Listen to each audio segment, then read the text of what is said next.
Hello दोस्तों, नमस्कार भाई सभी को। इस वीडियो में अपन बात करेंगे आरआरबी एनटीपीसी का जो अंडर ग्रेजुएट लेवल का था, यानी जो 12th लेवल वाला मेंस का पेपर हुआ था सीबीटी 2, जो 20 दिसंबर 2025 को कंडक्ट हुआ था। इसके मैथ्स के टोटल 35 क्वेश्चंस थे, इनको अपन यहाँ डिस्कस करेंगे। उनमें कुछ क्वेश्चंस ऐसे भी थे जो अच्छे लेवल के थे, जिसमें अच्छे कॉन्सेप्ट भी यूज होंगे। उन सभी को अपन यहाँ डिस्कस करेंगे भाई, ठीक है। सबसे पहले आ जाओ, सबसे पहले क्वेश्चन नंबर फर्स्ट पे ये कह रहा है कि भाई 21 सेंटीमीटर आंतरिक व्यास वाले एक बेलनाकार पाइप में 8 मीटर पर सेकंड की दर से जल प्रवाहित होता है। 12 गुना 9 गुना 4.41 ये मीटर ही है सारे के सारे। विमाओं वाली खाली आयताकार टंकी को भरने में पाइप को कितने मिनट का समय लगेगा, पाई का मान ये लेना है और आपको अप्रोक्स में बताना है। सबसे पहला काम ये है कि क्वेश्चन समझिए। ये कह रहा है कि भाई ये एक पाइप है, इसमें से पानी बह रहा है। पानी बह करके और ये कहाँ आ रहा है, एक आयताकार टब मान लीजिए, कोई भी बर्तन है, ये बर्तन है, ये एक घनाभ के आकार का एक बर्तन है, इसके अंदर ये पानी आ रहा है, ठीक। इस घनाभ की विमाएं दे रखी है, जो बर्तन है इसकी डायमेंशंस दे रखी है, 12 गुना 9 गुना 4.41 का है। अब ये पूछ रहा है भाई इसमें से जो पानी निकल रहा है और ये पानी भरना है इस बर्तन में, तो इस बर्तन को पूरा भरने में कितना वक्त लगेगा, कितना टाइम लगेगा, ये चाहिए। आप सबसे पहले मुझे एक बात बताओ, क्या जितना पानी, मान लो ये टंकी भर गई है, जो टैंक है ना नीचे वाला, ये मान लेता हूँ 2 घंटे में भर गई, सपोज करो एक बार 2 घंटे में भर गई, तो 2 घंटे में जितना पानी इस पाइप से निकला है उतना ही पानी इस बर्तन में गया होगा। बोलो हाँ या ना। ये क्या है, आयताकार टंकी है, ऐसा मान लीजिए, मान के लीजिए है कि जो 2 घंटे में जितना पानी इस बेलनाकार पाइप से निकला है उतना ही पानी इस आयताकार टंकी में गया होगा। बोलो हाँ या ना। तो क्या मैं कहूं कि जितना पानी का आयतन इसमें से निकले हुए पानी का आयतन है, उतने ही टाइम में इसमें पानी जो भरा गया है उसका आयतन यानी वॉल्यूम बराबर होगा। पहली बात। अब सर जो बेलनाकार पाइप है ये इसका आयतन होता है पाई आर स्क्वायर एच। बोलो हाँ या ना। और जो बर्तन है इसका आयतन होगा लंबाई गुना चौड़ाई गुना ऊंचाई। बोलो हाँ या ना। सर इस बर्तन का आयतन की मैं बात करूं तो बर्तन की लंबाई भी है, चौड़ाई भी है, ऊंचाई भी है। तो बताओ बर्तन का आयतन क्या होगा। सर बर्तन का आयतन होगा लंबाई गुना चौड़ाई गुना ऊंचाई, यानी 12 गुना 9 गुना 4.41। ध्यान रखना ये सारे के सारे मीटर में है। अभी मैंने कहा कि जितना पानी इस पाइप से निकलेगा उतना ही पानी इस बर्तन में जाएगा। इसका मतलब दोनों का वॉल्यूम सेम है। वॉल्यूम बराबर है तो वॉल्यूम को बराबर करना। इसका वॉल्यूम है sir pi r square h और इसका एल बी एच, बराबर करना है और कुछ नहीं। अब सर इस बर्तन का तो लंबाई चौड़ाई ऊंचाई पता है, तो इसका तो मैंने गुणा करके कर दिया भाई, ये तो बर्तन का आयतन आ गया। अब ये बराबर भी होगा, किसके बराबर होगा। सर ये बेलनाकार पाइप है इसके आयतन के, और बेलनाकार पाइप का आयतन ये रहा। सर बताना तो आयतन क्या है, पाई आर स्क्वायर एच। पाई की वैल्यू बोलो तो 22/7 होगी। सर बोलो हाँ यार, 22/7। रेडियस कितनी है सर, इसका व्यास 21 सेंटीमीटर। ध्यान देना 21 सेंटीमीटर, ये सारे मीटर में है, ये भी मीटर है, तो इसको सेंटीमीटर को मीटर बना देता हूं तो मैं 21/100 कर दूं, कोई दिक्कत। पहली बात।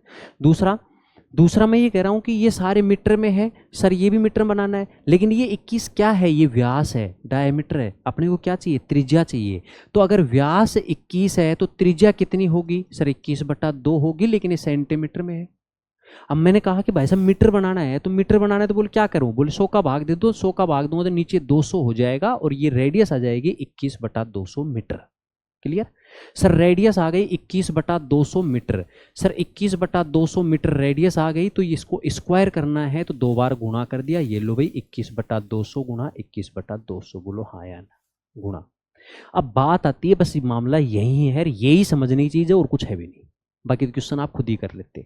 सर हाइट क्या है, हाइट बताओ क्या लूँ मैं, तो मुझे बताओ सर हाइट कितनी लूँगा। तो ये जो बेलनाकार पाइप है, अगर मैं इसको ऐसे कर देता हूँ तो आप कहते हो सर इसकी यहाँ से यहाँ तक की जो ऊंचाई है, लंबाई, दूरी है, ये यही तो हाइट है। जैसे मान लो ये 10 मीटर है तो यही तो आप हाइट कहते हो।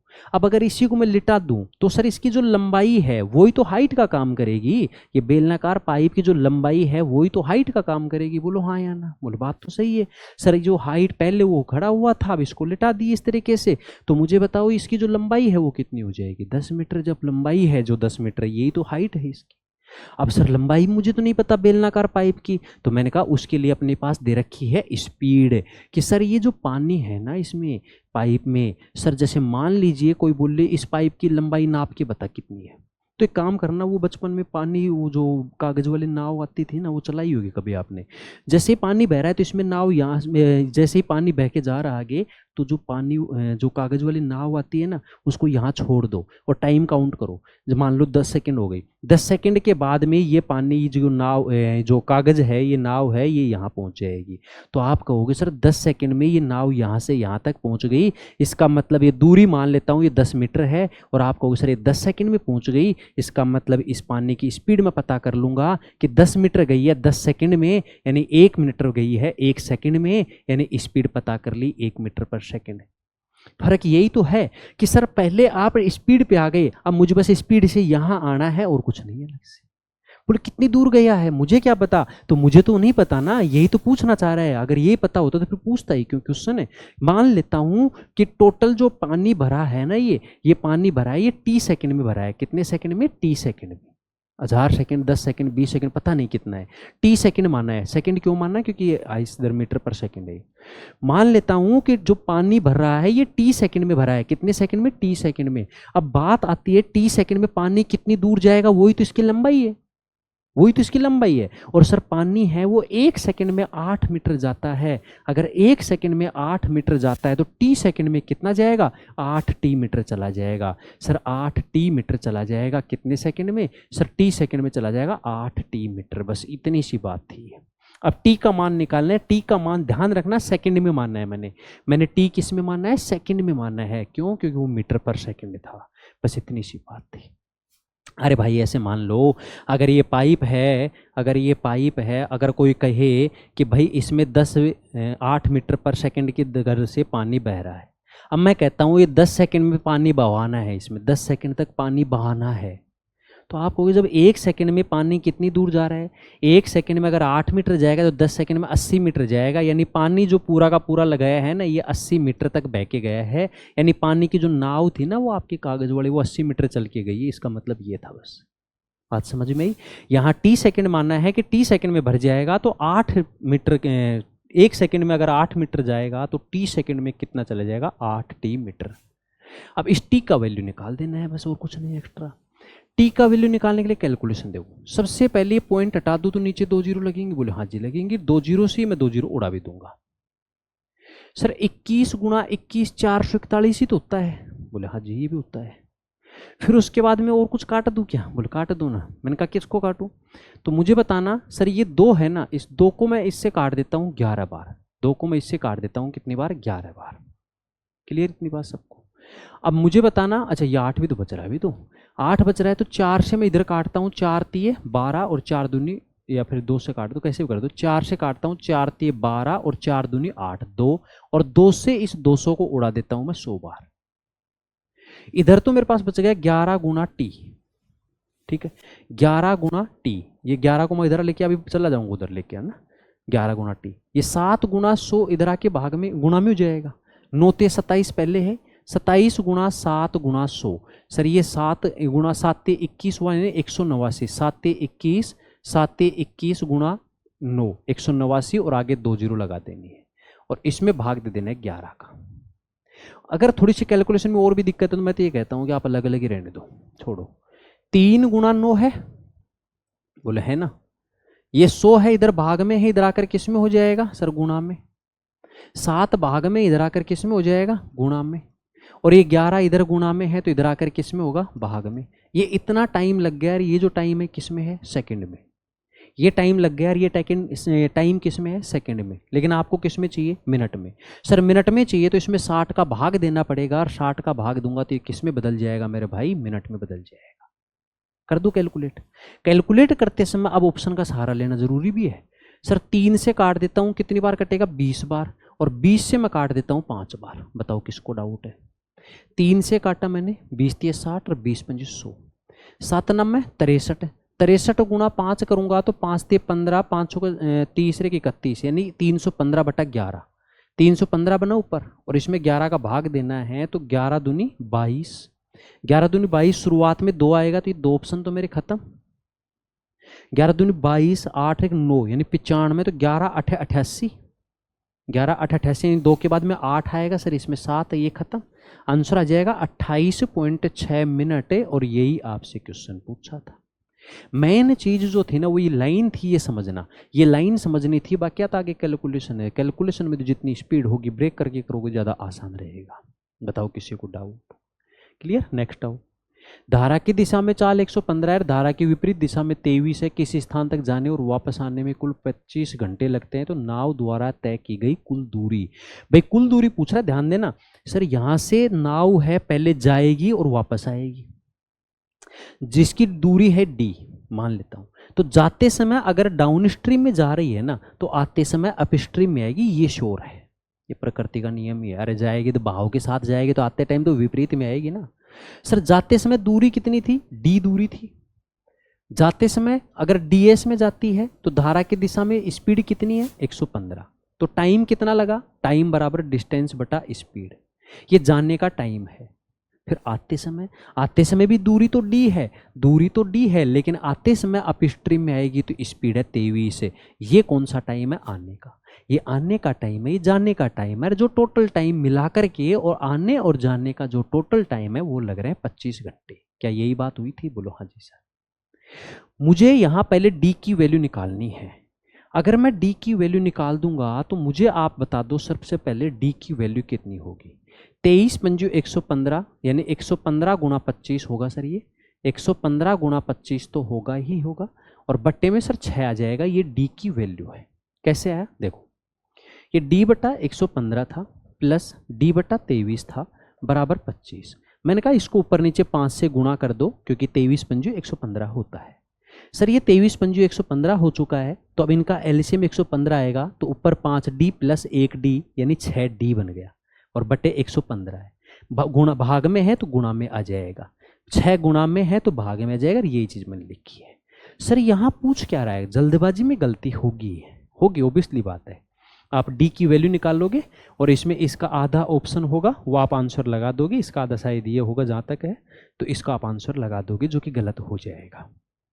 958 से 1/3 है, इसका आधा ही तो है ये, और इसका आधा कितना है? 958 से 2/3। इसका आधा करोगे तो 1/3 नहीं होगा करो तो। लेकिन फिर भी मैं एक ऑप्शन बता रहा हूँ कि अगर आप इसको सीधा सोल्व करोगे तो इसका आधा देख करके ऑप्शन लगा दोगे। लेकिन क्वेश्चन ने पूछा क्या है? क्वेश्चन ने पूछा है टोटल कुल दूरी पूछ रहा है। कुल दूरी मतलब d दूरी गया है तो d वापस भी तो आया है, तो टोटल दूरी भाई साहब कितनी हुई है? टोटल दूरी 2d हुई है। तो आपको d नहीं, आपको 2d निकालना है। 2d का मतलब 2 से गुणा करना है। बात समझ में आई? ये ध्यान रखना है आपको। अब आंसर जो भी हो इसमें बट्टे में 6 है तो 2 से तो कट ही जाएगा ना। अब जहां तक है आंसर इन दोनों ऑप्शन में से एक आएगा, जो भी आएगा अपन देखेंगे अभी। लेकिन इन दोनों में से कोई सा भी, अगर इसका आधा कोई सा भी बन रहा है मान लो, तो आप d का वैल्यू, अरे जैसे मान लो d का आपका आंसर आया 5। अब ऑप्शन आपके पास ऐसे थे 5, 10, 15 और 20। अब आप तो आप सर d बराबर 5 आया, 5 टिक करके आगे बढ़ जाओगे। जल्दबाजी में यही तो होता है। लेकिन पूछा है कुल दूरी, कुल दूरी का मतलब 5 गया और 5 आया, तो आंसर आना चाहिए था 10। ये बताना चाह रहा हूँ मैं कि भाई ऐसे जल्दबाजी में होता है, तो थोड़ा सा बस क्वेश्चन को ढंग से पढ़ लेना लास्ट में। अब इसको कैलकुलेशन आती है भाई, अब कैलकुलेशन की बात तो देखनी पड़ेगी। मैंने कहा हाँ देखेंगे भाई। देखो कैसे 2 से मैंने काटा 3, क्या 3 ऊपर कटेगा? अब किसी से नहीं कटेगा, तो बटे में 3 आएगा जरूरी है। सर इसके बटे में 6 है, इसके बटे में 6 है, ये 2 ऑप्शन खत्म। यूनिट डिजिट देखो ऊपर 5×5 25। सर ऊपर गुणा करूंगा ना तो लास्ट में 5 आएगा। ऑप्शन चेक करो। सर इसका यूनिट डिजिट देखो 3, अच्छा आपको सोल्व करना पता है ना, पहले इनको गुणा करके जोड़ते हैं। 3 8 24, 24 में 2 जोड़ोगे 26, 26 का यूनिट डिजिट 6 आता है। 26 का यूनिट डिजिट 6 आता है, जबकि आना चाहिए था 5। क्या ये आंसर होगा? नहीं, खत्म।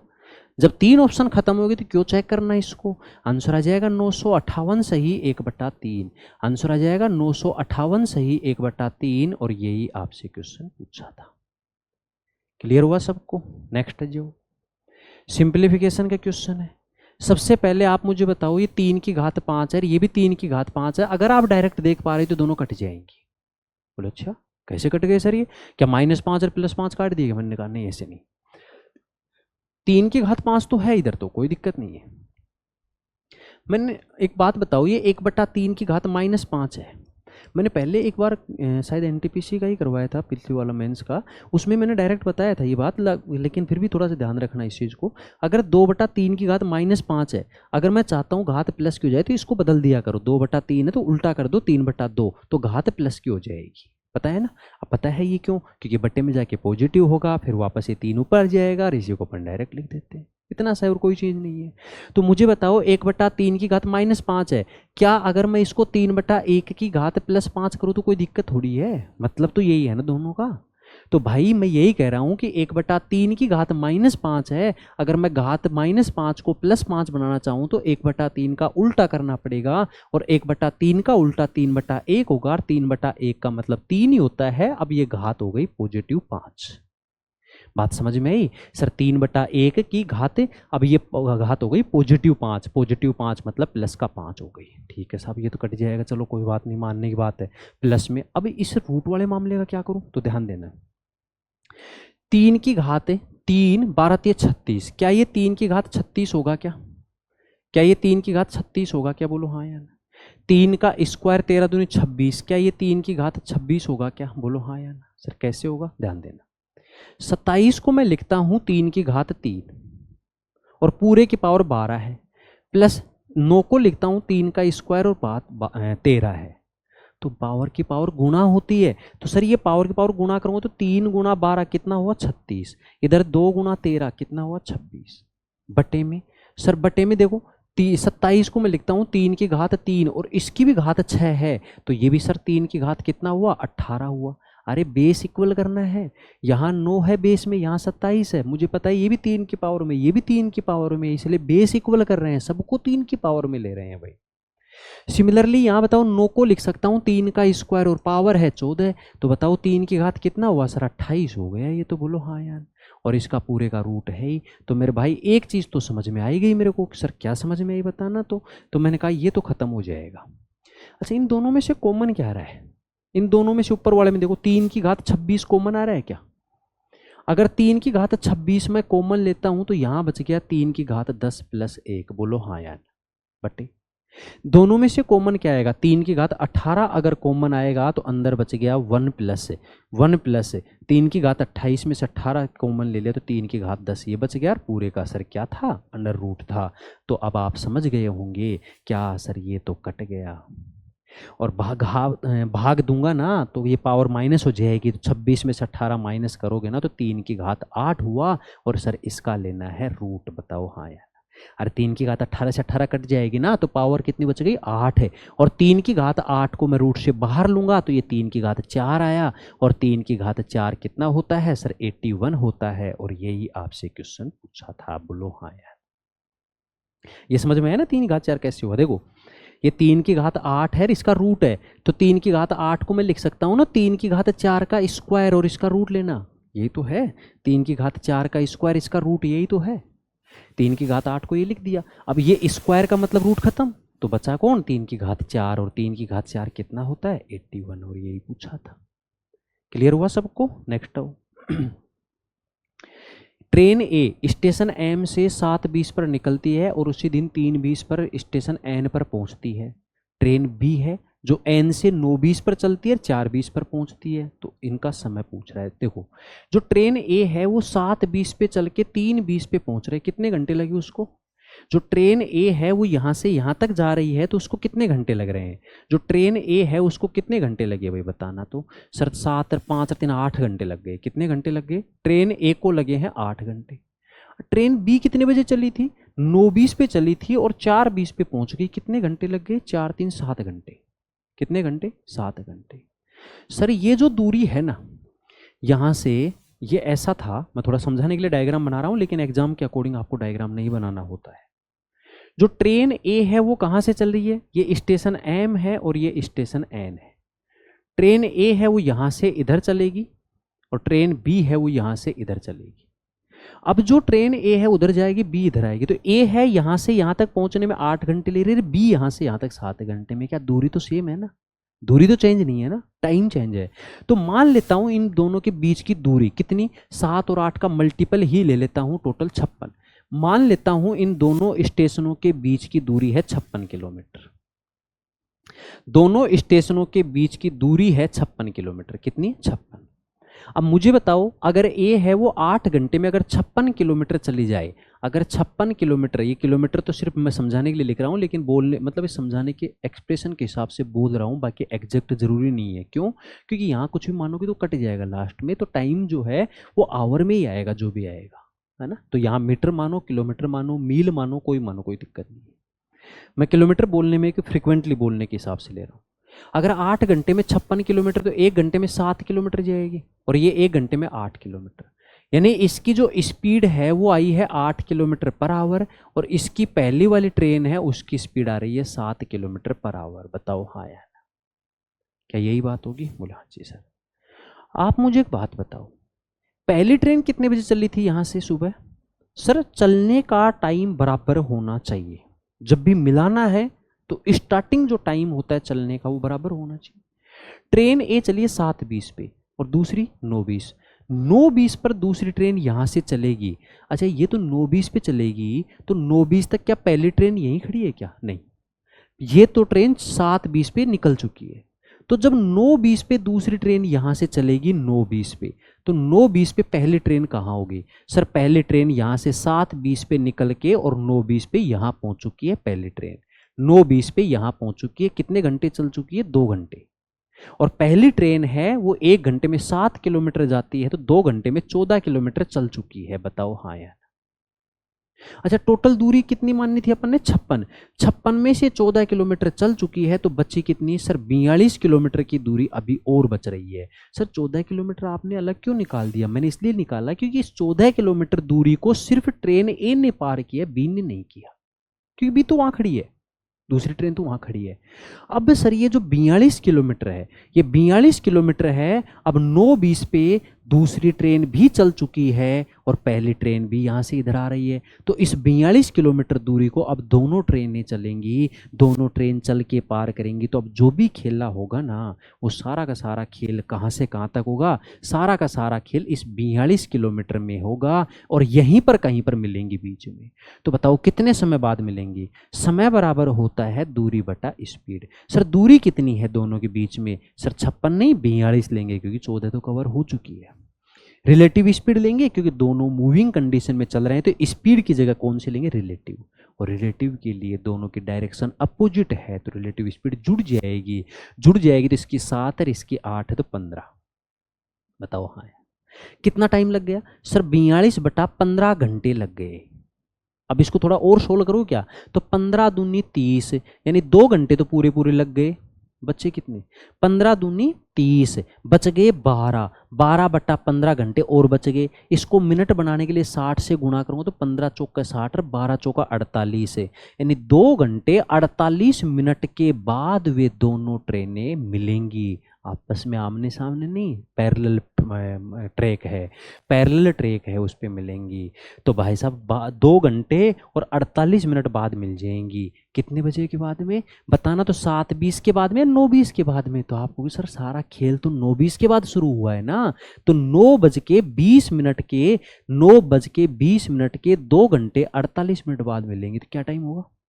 9:20 के 2 घंटे बाद है, 11:20 हुई। 11:20 के 40 मिनट बाद बोलो क्या बज जाएगा? 12 बज जाएगा। 8 मिनट और बच गई एक्स्ट्रा, यानी 12:08 पे दोनों ट्रेनें मिल जाएंगी। और यही आपसे क्वेश्चन पूछा था। बताओ हाँ यार, क्लियर सबको? नेक्स्ट आओ। अतुल की मासिक आय 16,000 है, वह किराए पर 5500 और बिलों पर 2500 रुपये खर्च करता है, शेष राशि हर महीने बचाता है। हर मंथ कितने बचा रहा है? 16,000 इनकम है, 5500 ये और 2500 ये, यानी कि 8,000 तो खर्च ही कर दिया। तो हर महीने 8,000 रुपये बचा रहा है। बोलो हाँ या ना? हर मंथ कितने रुपए बचा रहेगा? हर मंथ 8,000। अरे 16,000 कमाएगा जिसमें 8,000 खर्चा हो गया, तो 8,000 ही बचेगा हर महीने। फिर ये कह रहा है कि एक महीने में वह अपने जन्मदिन के जश्न के लिए अपनी पूरी बचत खर्च कर देता है, तो पूरे वर्ष में कितनी बचत होगी? भाई वर्ष में 12 महीने होते हैं और 12 महीने में एक महीना ऐसा आया था जिसमें उस भाई साहब का जन्मदिन था और उसकी सारी बचत गई। मतलब वो जन्मदिन के जश्न मनाने के चक्कर में एक महीने की बचत खत्म। 12 महीने की बचत होती लेकिन एक महीने की बचत खत्म, तो अब बचत रहेगी सिर्फ 11 महीने की। एक साल में सिर्फ 11 महीने पैसे बचा पाया था, एक महीने तो बचा ही नहीं पाया। और 11 महीने में कितना बचाएगा? हर महीने 8,000 बचाता है ना, तो 11 महीने में 88,000 रुपये बचा देगा। ये सबसे आसान कहे ना, सबसे मतलब जो बच्चों वाले क्वेश्चन है वो है ये। तो कितने बचा देगा? 88,000 रुपये, यही पूछा था। नेक्स्ट है जो एक शंक्वाकार टोपी का आधार का व्यास 40 है, ऊंचाई इतनी है, इतने पैसे प्रति स्क्वायर सेंटीमीटर की दर से टोपी की सतह को रंगने की लागत पूछ रहा है रुपए में। अच्छा, टोपी कुछ इस तरीके से है ये, ठीक है। सबसे पहले तो मुझे एक बात बताओ, इसका आधार का व्यास कितना है? 40, तो त्रिज्या कितनी होगी? 20। इसकी ऊंचाई कितनी है? सर 21 है। अच्छा, टोपी को रंगा कहाँ जाएगा? सर रंगा जाएगा इस वाले पार्ट पे, ये वाला पार्ट है इस पे ही तो रंगा जाएगा, इसी वाले पार्ट पे तो कलर होगा ना। ये टोपी की सतह को रंगना है तो ये सतह रंगनी है। और ये सतह कौन सी है? सर ये शंकु का वक्र पृष्ठ क्षेत्रफल है, यानी कोन का कर्व सरफेस एरिया है। तो पहले तो मुझे वो एरिया बताओ जिस पे कलर करना है, जिसको रंगना है, वो कलर करना है, वो एरिया कौन सा है? ये वाला। और ये क्या है? कर्व सरफेस एरिया है। किसका? शंकु का, कोन का। और शंकु का कर्व सरफेस यानी वक्र पृष्ठ क्या होता है? सर शंकु का वक्र पृष्ठ का क्षेत्रफल होता है पाई आर एल। तो पहले तो वो क्षेत्रफल बताओ, वो एरिया बताओ जिस पे कलर करना है, वो एरिया कितना है? सर वो एरिया पाई आर एल होगा। पाई आर एल, पाई का मतलब बोले तो 22/7। सर रेडियस बोले तो रेडियस ये रही 20। अच्छा, एल क्या है? सर एल है स्लैंट हाइट यानी तिर्यक ऊंचाई। और तिर्यक ऊंचाई बोलो तो इसमें कितनी होगी? सर ये है तिर्यक ऊंचाई। तो बताना सर ये 20 है और ये 21 है, तो ये तिर्यक ऊंचाई कितनी होगी? 29 हो जाएगी। तिर्यक ऊंचाई कितनी हो जाएगी? 29। सर इतना ये सब किस में है? सेंटीमीटर में। तो सर ये क्या बना? Centimetre square. इतना एरिया है जिस पे कलर करना है, ये एरिया है जिस पे कलर करना है। कितना सेंटीमीटर स्क्वायर? इतना सेंटीमीटर स्क्वायर, इसको कलर करना है। बात समझ में आई? क्या ये सारा डायग्राम वाला खेल समझ में आया? एरिया जिस पे कलर करना है वो कौन सा है? ये एरिया है। इतने सेंटीमीटर स्क्वायर पे कलर करना है। अब मुझे बताओ सर खर्चा कितना होगा? अच्छा, खर्चा भी देखना है। मैंने कहा बोले सर 1 सेंटीमीटर स्क्वायर, स्क्वायर ध्यान देना, स्क्वायर में सेंटीमीटर, यानी कि 1 सेंटीमीटर स्क्वायर का खर्चा 112 पैसे है। अगर 1 सेंटीमीटर स्क्वायर का खर्चा 112 पैसे हैं, कितने सेंटीमीटर का? 1 सेंटीमीटर स्क्वायर का खर्चा इतना है, तो मैं बोलो 1000 सेंटीमीटर स्क्वायर का खर्चा कितना है, तो 1000 से गुणा कर दोगे। 5000 का बोलूँ तो 5000 से गुणा। अगर 1 सेंटीमीटर स्क्वायर का खर्चा 112 पैसे हैं, तो इतने सेंटीमीटर स्क्वायर का खर्चा कितना होगा? सर इसको 112 से गुणा कर दो, इतने पैसे आएंगे और ये इसका क्या होगा? खर्च होगा। ये क्या होगा? इसका कॉस्ट हो जाएगा। लेकिन ध्यान रखना, ये जो आंसर आएगा किस में आएगा? पैसे में आएगा। ये आंसर किस में आएगा? पैसे में आएगा। लेकिन अपने को सर आंसर पैसे में नहीं निकालना, तो अपने को निकालना है रुपए में। सर रुपए में चाहिए ना अपने को, तो अपने को रुपए में चाहिए। रुपए में चाहिए तो भाई साहब ये पैसे हैं, रुपए में चाहिए तो इसको भाग कर दो 100 से, क्योंकि 1 रुपए में 100 पैसे होते हैं। अब ये जो आंसर आएगा वो रुपए में आ जाएगा और यही अपना उत्तर है। यही अपना उत्तर है। अब इसकी बिठा दो कैलकुलेशन। कैलकुलेशन की बारी आई तो सबसे पहले तो मुझे एक बात बताओगे? सर मैं 0 से सिर्फ 0 उड़ा रहा हूँ, 7 से काट रहा हूँ, 16 7 112। ऊपर देखो 22 है, गुणा 2 है, गुणा 29 है, गुणा 16 है और बट्टे 10 है। एक बात तो श्योर है सर, बट्टे में 10 है, 10 कटेगा नहीं। 2 से कट सकता है लेकिन 5 बच्चे को नहीं कटेगा, तो इसलिए मैंने 0 ही नहीं काटा। बात समझ में आई? अब सर नीचे 0 है, इसका मतलब ये श्योर है कि 1 अंक छोड़ के पॉइंट लगेगा। सभी ऑप्शन में 1 अंक छोड़ के पॉइंट है, यानी 1 अंक छोड़ के पॉइंट लगेगा। मतलब ये कन्फर्म है कि आंसर अप्रोक्स में नहीं, एग्जैक्ट है।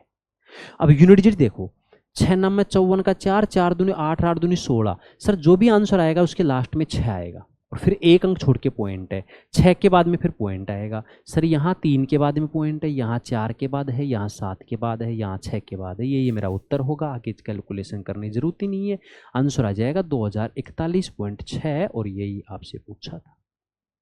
क्लियर सबको? नेक्स्ट आओ। 30 प्लस ये कैलकुलेशन है। सबसे पहले आप मुझे बताओ 26 में से 14 घटा दूं और फिर 6 जोड़ दो, या फिर कैसे भी कर लो, मर्जी है जैसे कर लो। 14 6 6 12, 12 और 6 यानी 26 में से 14 घटा दो, कितना बच गया 12। फिर 12 में ये 6 जोड़ दो, 12 ये और 6 ये, तो 12 प्लस 6, 12 प्लस 6 कितना हुआ 18। ठीक है, अब ये -9 है गुणा 18 है, इधर 30 है, तो देखो 30।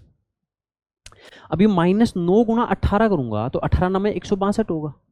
किसका? -9 गुणा 18 है, तो सर ये माइनस का 162 होगा क्या? 18 ना में 162, और बाहर प्लस का चिन्ह है, तो मुझे बताओ ये प्लस माइनस क्या रहेगा भाई साहब? माइनस ही तो रहेगा।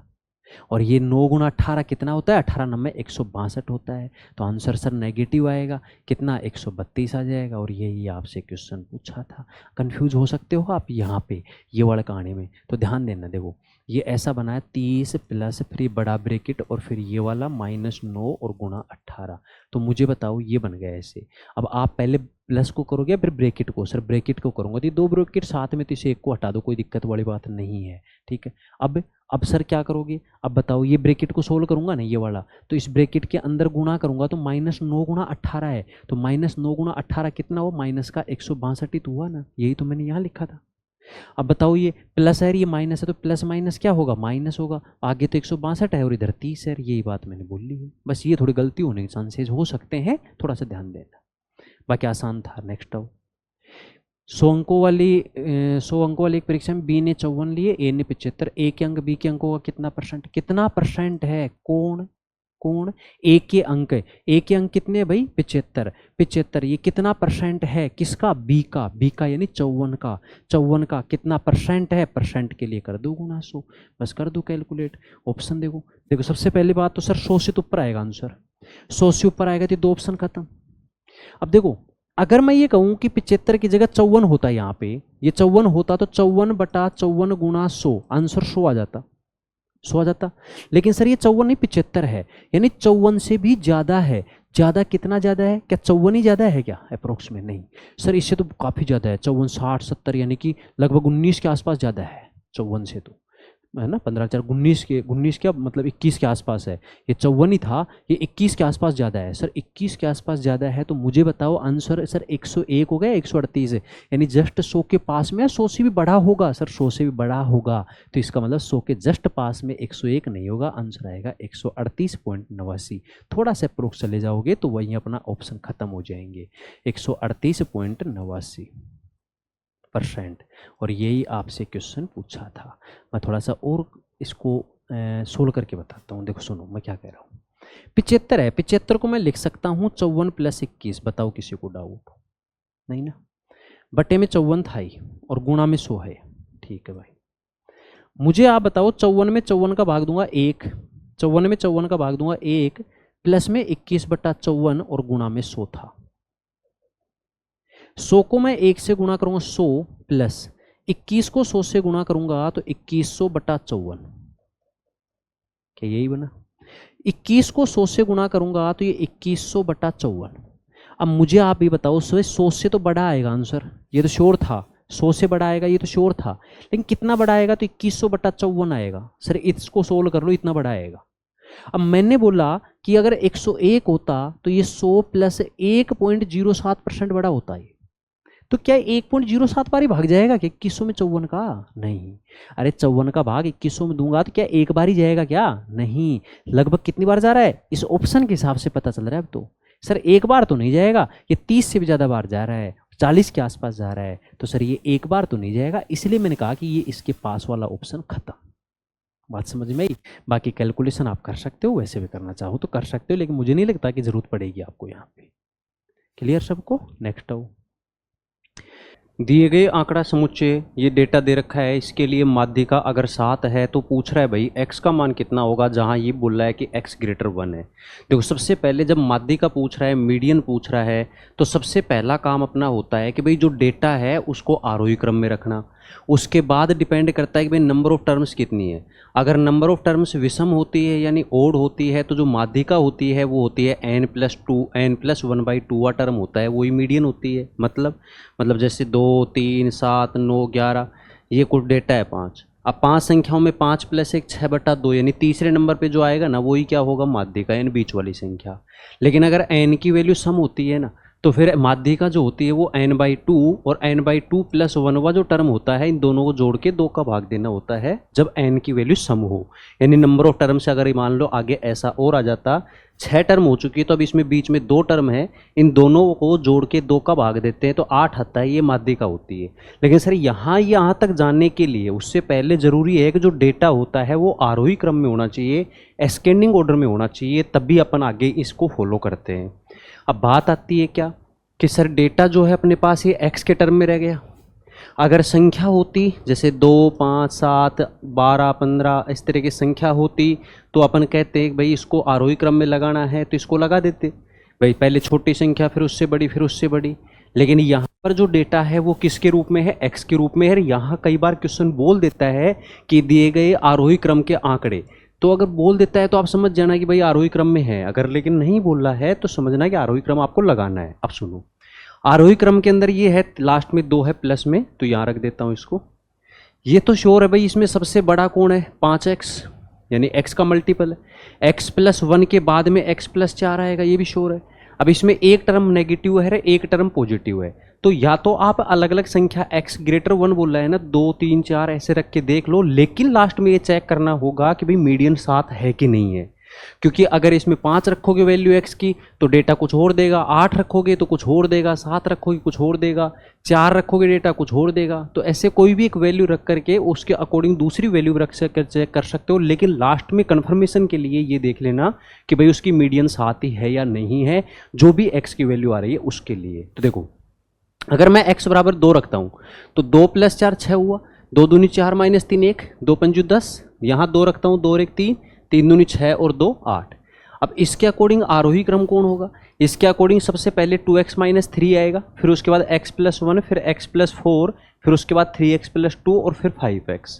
टोटल 5 टर्म है। जो तीसरे नंबर पे टर्म आएगी वही माध्यिका है। तीसरे टर्म पे कौन आएगा, देखो पहले नंबर पे ये आएगा, दूसरे पे ये आएगा, तीसरे नंबर पे आएगा x + 4। अगर ये x + 4 आता है तो x + 4 तीसरे नंबर पे है तो यही माध्यिका होगी। और अगर ये माध्यिका है तो 7 के बराबर रखोगे तो x = 3 आएगा, जिसके लिए ये चेक कर लेना है कि भाई माध्यिका इसके लिए 7 आ रही है या नहीं आ रही है, यानी आरोही क्रम के अंदर सही बैठा है या नहीं बैठा है। कैसे, मैं बताता हूँ। देखो, सबसे पहले इसको आरोही क्रम में रखना। सबसे पहले आरोही क्रम में रखोगे तो सबसे पहले कौन आएगा भाई, इसके अंदर सबसे पहले इसके अकॉर्डिंग 2x - 3। अगर अपन ने x = 2 पुट किया है तो इसके अकॉर्डिंग पहले 2x - 3, फिर उसके बाद आएगा x + 1, फिर उसके बाद x + 4, उसके बाद कौन आएगा भाई, x + 4 के बाद में आएगा 3x + 2, अच्छा पहले 2x - 3 आ गए ना, हाँ 3x + 2, फिर 3x + 2 के बाद में है 5x। अब यहाँ थर्ड नंबर वाले टर्म कौन है, थर्ड नंबर वाले जो टर्म है वो है x + 4, और जो बीच में है थर्ड नंबर, क्योंकि n + 1/2वां टर्म होगा वही माध्यिका होगी।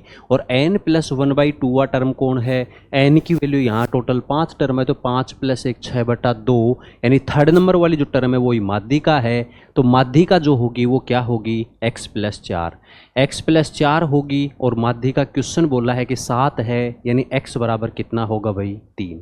अब क्या x = 3 ही वैल्यू है, फिक्स है, तो मैंने कहा कि भाई x = 3 यहाँ रख के देख लो। 3 दूनी 6 - 3, 2 3 6 में से 3 घटाओ 3, 3 यहाँ रखो, 3 + 1 4, यहाँ रखो 3 और 4 7, 3 3 9 और 2 11, 3 पंजू 15। क्या x = 3 के लिए ये डेटा आ रहा है, बिल्कुल आ रहा है सर। अब मुझे बताओ, क्या सबसे पहले तो यह आरोही क्रम में है क्या, बिल्कुल है, कोई दिक्कत नहीं है। क्या इनकी माध्यिका 7 ही है क्या, बिल्कुल बीच वाली वैल्यू 7 ही है, यानी ये बात सही है, यानी इसके अकॉर्डिंग सही रखा है। तो फिर इसका मतलब क्या होगा, यहाँ पर x = 3 हो जाएगा। और यही आपसे क्वेश्चन पूछा था। बताओ भी बात समझ में आएगी, क्लियर हुआ सबको। ये थोड़ा ठीक ठाक क्वेश्चन था, मतलब अच्छा क्वेश्चन था। अगर संख्या नेगेटिव पॉजिटिव हो जाती है तो दिक्कत होती है। अब तक ऐसा क्वेश्चन आ चुका है एग्जाम में, जैसे a - 3, a - 2, a + 3.5, a + 2.5, इस तरह की संख्या आ चुकी है। तो उसमें क्या a के टर्म में कोई चेंज नहीं था, तो बस संख्या देखनी थी, -3 - 2, उसके अकॉर्डिंग आरोही क्रम रखना होता था। लेकिन यहाँ इसका कोफिशिएंट भी चेंज किया हुआ, तो थोड़ा सा इसको आरोही क्रम में रखने के टाइम ध्यान रखना होगा आपको कि भाई किसको वैल्यू को रखें, और लास्ट में चेक कर लेना ताकि कन्फर्म हो जाए कि हाँ भाई इसी वैल्यू के लिए इसकी मीडियन 7 होगी। क्लियर सबको। नेक्स्ट आओ। एक व्यापारी को एक कमीज 850 रुपये में बेचने पर 5% हानि हो रही है, उसे 1530 में बेचने पर x% लाभ होगा, तो x का मान बताओ। देखो सबसे पहले तो भाई उसको खरीदा कितने में होगा सर, खरीदा होगा पूरे 100% में। कितने में? 100% में खरीदा होगा। अब मुझे बताओ जब 100% में खरीदा है, 5% हानि हो रही है, तो अपने अकॉर्डिंग कितने परसेंट में बेच रहा होगा सर? 100% में खरीदा है, 5% हानि हो रही है, तो अपने अकॉर्डिंग उसे बेचना होगा 95% में। लेकिन क्वेश्चन कह रहा है भाई 5% हानि हो रही थी ना, तब उसने 850 में बेचा था। अपने अकॉर्डिंग 95% में बेच रहा है, क्वेश्चन के अकॉर्डिंग 850 रुपये में बेच रहा है। तो क्या मैं कहूँ कि क्वेश्चन का जो 850 रुपये है वो ही 95% के बराबर होगा? बोलो हाँ यार। अगर 850 की वैल्यू 95 है तो 1 रुपये की वैल्यू कितनी होगी? 1 रुपये की वैल्यू सर 95 बटा 850 होगी। क्या बोलो हाँ यार। अब मुझे उस वस्तु को बेचना है 1530 में, तो 1530 रुपये में अगर मैं बेचूंगा तो कितने परसेंट में बेच पाऊंगा बताना। तो अगर मैं 1530 रुपये में बेचना चाहता हूं तो कितने परसेंट में बेचूंगा सर? 850 रुपये में बेचोगे तो 95% होता है। 1530 रुपये में बेचना चाहते हो तो बताओ 1530 का कितना परसेंट बनेगा सर? ये परसेंटेज निकाल दो। मैंने कहा परसेंटेज निकालना है? बोले हाँ जी सर निकालना है। अगर परसेंटेज निकालूंगा तो बताना, जीरो से जीरो खत्म, 17 नंबर 153, 17 पंजू 85, 5 से काटोगे 19, और 19 नंबर 171। सर 171% में बेचना पड़ेगा आपको। अगर आप 1530 रुपये में बेचने की सोच रहे हो ना, तो ओवरऑल 171% में बेचना पड़ेगा। मैंने कहा 171% में बेचना पड़ेगा, यानी सेलिंग प्राइस है 171%। इसमें सीपी कितना था? इसमें सीपी कितना था? तो आपका जवाब आएगा सर सीपी तो 100% था ना। अगर 171% में बेच रहे हो तो इसमें 100% तो क्या है? सीपी भी तो शामिल है ना। और बाकी जो बच गया 71% वो क्या है? प्रॉफिट है। सर 100% तो सीपी था, बाकी बच गया 71%, वो क्या है? इसमें प्रॉफिट है। यानी x% का लाभ हो रहा था, जबकि x की जगह कितना आ रहा है अपने पास? 71% आ रहा है, यानी कि लाभ होगा वो 71% होगा, और यही आपसे पूछा था। क्लियर हुआ सबको। नेक्स्ट आ जाओ। ये कह रहे हैं भाई एक दुकानदार किसी वस्तु का एमआरपी उसके सीपी से 90% अधिक निर्धारित करता है, तो 71% लाभ प्राप्त करने के लिए एमआरपी पर कितना % डिस्काउंट दिया जाना चाहिए? सबसे पहले तो आप मुझे बताओ, अगर सीपी 100 रुपये है तो जो एमआरपी है वो उसने 90% बढ़ा के अंकित किया, यानी 190 रुपये एमआरपी लगा दिया। अब बेचा जा रहा है उसको, तो कह रहा है कि भाई 71% का क्या होना चाहिए? प्रॉफिट होना चाहिए। आप मुझे बताओ, अगर खरीदा है 100 रुपये में और अगर 71% का प्रॉफिट होगा तो बेचेगा कितने रुपए में? सर 171 रुपये में बेच देगा। अब ये पूछ रहा है कि बताओ डिस्काउंट कितना दिया, तो भाई डिस्काउंट किस पे दिया जाएगा? एमआरपी पे। और एमआरपी अगर 190 रुपये है और उसको बेचा जा रहा है 171 रुपये में, यानी डिस्काउंट दिया है कितने रुपए का? सर 19 रुपये का डिस्काउंट दिया है। 19 रुपये का डिस्काउंट कितने पर दिया है? 190 पे, और परसेंटेज के लिए गुणा 100 कर दो भाई। 0 से 0 कट जाएगा, 19 से 19, यानी डिस्काउंट दिया गया है कितना %? 10%। और यही आपसे क्वेश्चन पूछा था। बताओ भाई बात क्लियर हुई क्या? आगे चलो, नेक्स्ट आ जाओ। वह कितनी राशि होगी जिस पर 4 वर्षों में 20% की दर से साधारण ब्याज के रूप में 1560 रुपये मिले हैं? यानी जो साधारण ब्याज है वो 1560 रुपये है, तो अपने को धनराशि चाहिए कि वह कितनी धनराशि रही होगी, यानी प्रिंसिपल कितना रहा होगा जिसका 4 साल में 20% की दर से ब्याज जो बना 1560 बना। सबसे पहले तो बताओ, साधारण ब्याज हर साल का बराबर बराबर होता है। अगर 1 साल की दर 20% है तो 4 साल का कितना ब्याज मिलेगा? अगर 1 साल में 20% मिल रहा है तो 4 साल का ब्याज मिलेगा अपने हिसाब से 80%। अपने हिसाब से 4 साल का ब्याज मिलेगा 80%। लेकिन क्वेश्चन कह रहा है कि भाई साहब 4 साल का ब्याज 80 नहीं है तो कितना है? 1560 रुपये। यानी अपना जो 80% है वो क्वेश्चन का 1560 रुपये है। अगर 80% की वैल्यू 1560 है तो सबसे पहले 8 से काट देता हूँ। अगर 8 से काट देता हूँ तो बताओ 10% की वैल्यू कितनी होगी? अगर 8 से काट दे तो 8 एकम 8 और 8 नाम 72 है, 4 बचेगा यानी 195। 10% की वैल्यू 195 हुई। अपने को चाहिए प्रिंसिपल यानी मूलधन, और मूलधन पूरा का पूरा कितना परसेंट रहा होगा? 100% रहा होगा।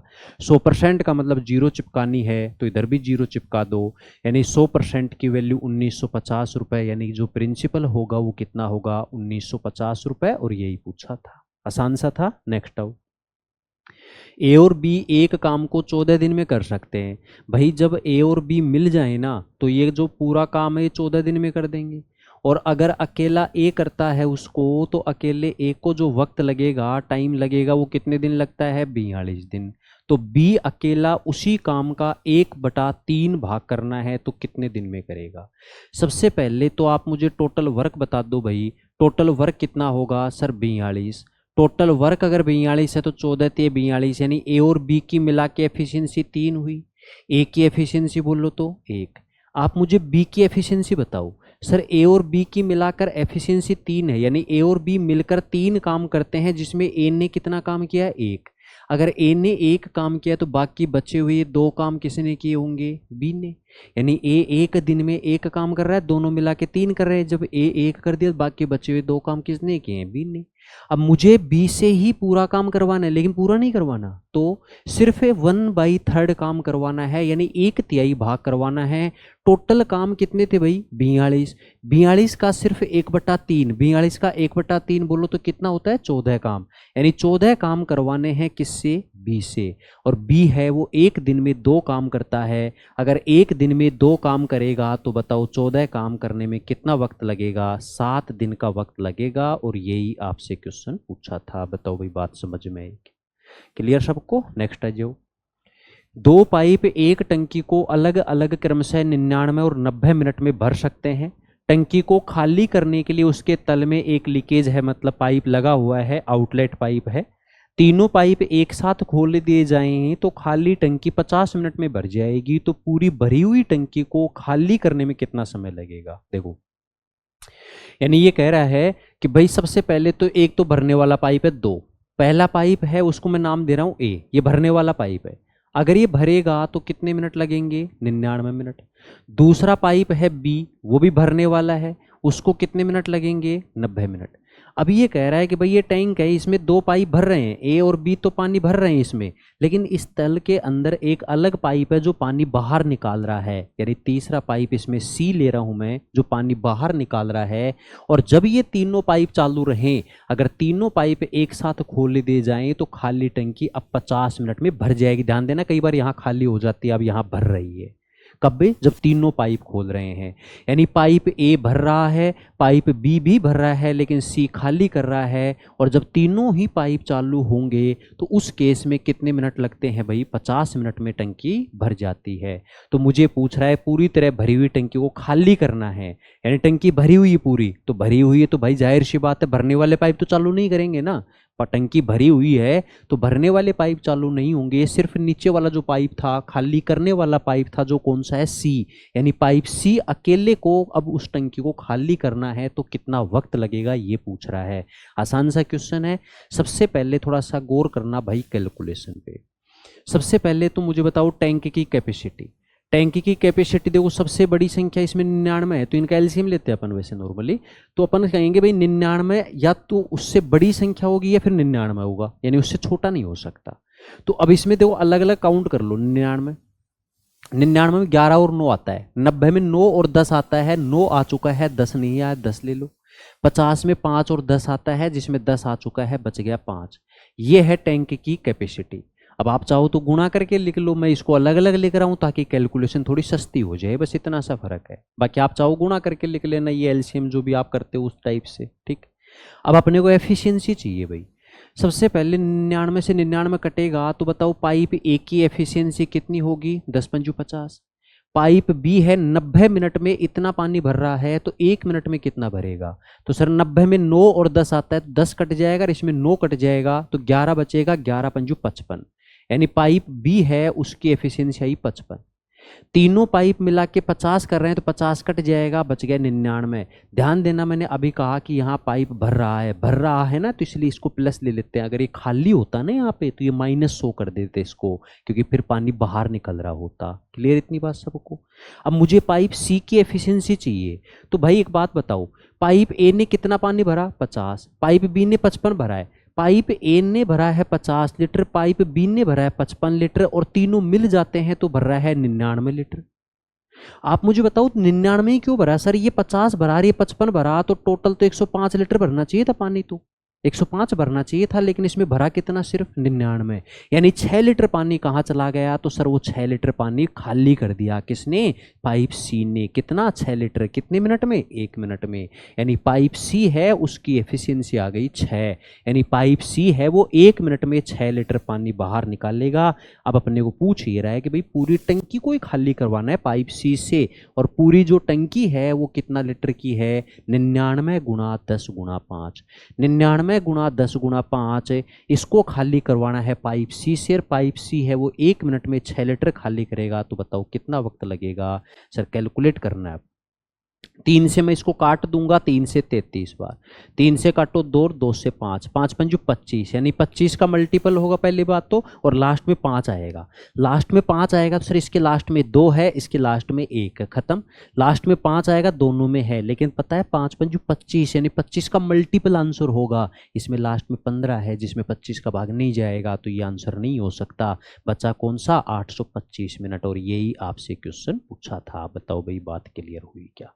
सिर्फ कैलकुलेशन के पर्पज से इसको ब्रेक करके लिखो ताकि कैलकुलेशन थोड़ी सी आसान हो जाए, बस इतना सा फर्क, और कोई फर्क नहीं। क्लियर सबको? नेक्स्ट है जो मुकुंद ने बैंक में 57,000 रुपए जमा किए, वार्षिक चक्रवृद्धि ब्याज के रूप में संयोजित करने पर पहले साल ब्याज 10% है और दूसरे साल 3% बढ़ गई भाई दर। तो मुझे बताओ पहले साल अगर 10% है तो दूसरे साल में दर 3% बढ़ गई, तो दूसरे साल में जो ब्याज लगेगा वो 13% लगेगा क्या?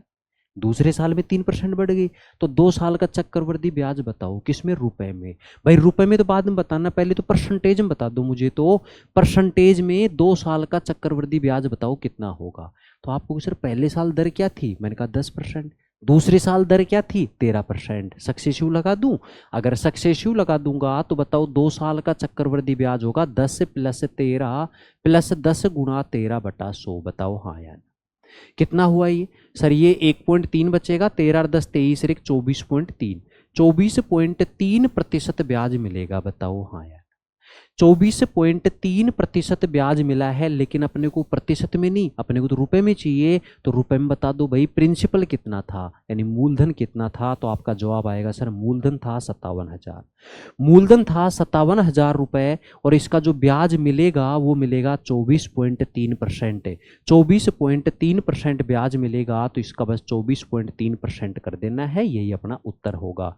कैलकुलेशन के लिए हमेशा क्वेश्चन को ब्रेक करके किया करो, ऑप्शन का सहारा लिया करो, ताकि कैलकुलेशन आसान हो जाए। आज के टाइम में क्वेश्चंस कैलकुलेशन के बेस पे ही ज्यादा पूछ रहा है, ये भी ध्यान रखना। पॉइंट हटाओगे 1 जीरो नीचे लगेगी, तो 3 जीरो से 3 जीरो खत्म।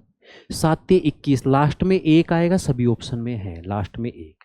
3 और 4 7 और 2 9, देखो 243 है, 243 का सम ऑफ डिजिट करो 9 आ रहा है, इसका मतलब ये है कि इसमें 9 का भाग जाएगा।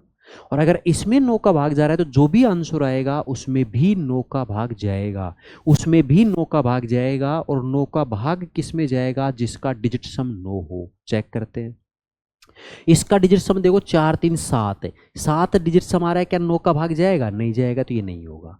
3 और 1 4 5 9 और 1 10, 10 का सम ऑफ डिजिट 1 होता है, क्या इसमें 9 का भाग जाएगा? नहीं जाएगा, तो ये भी आंसर नहीं है। उसके बाद 3 6 और 1 7 और 3 10 और 1 11 और 5 16, 16 का सम ऑफ डिजिट 7 होगा, क्या इसमें 9 का भाग जाएगा? क्या सर नहीं जाएगा, हटा दो। फिर बचा कौन? जब 3 ऑप्शन खत्म हो गए तो इसको चेक करने की जरूरत ही नहीं है, आंसर आ जाएगा 13,851 रुपए, और यही आपसे क्वेश्चन पूछा था। बताओ हाँ यार क्लियर? नेक्स्ट आओ। एक घर की छत पर एक खंबा खड़ा हुआ है, घर की ऊंचाई 25 मीटर है, बिंदु P से घर के शिखर का उन्नयन कोण 45 डिग्री है, और बिंदु P से खंबे के शिखर जो है, खंबे का जो टॉप है उसका एंगल ऑफ एलिवेशन 60 डिग्री है।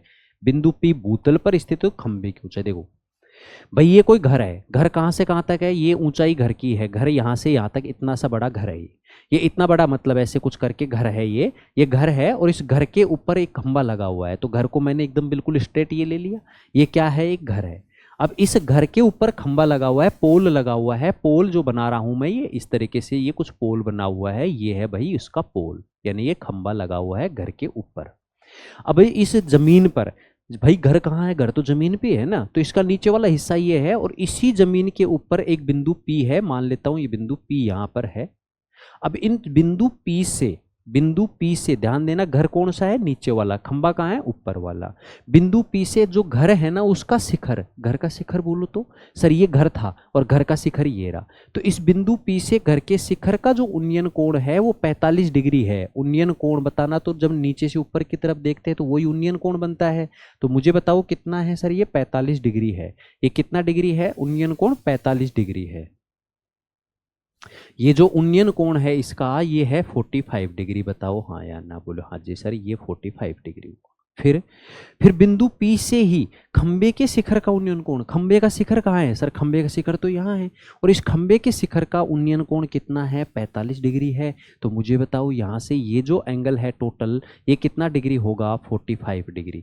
ये जो एंगल है पूरा का पूरा ये कितना डिग्री होगा, 45 डिग्री। बताओ हाँ या ना, ये पूरा का पूरा एंगल होगा, सॉरी 45 नहीं 60 डिग्री, ये पूरा का पूरा एंगल कितना होगा, 60 डिग्री। तो बताओ खंबे की ऊंचाई, अच्छा घर की ऊंचाई कितनी है, 25 मीटर। अब याद करो अगर किसी त्रिभुज में ये कोण 45 डिग्री है तो 45 के सामने ये भुजा एक है तो ये भी तो एक होती है, याद आया कुछ।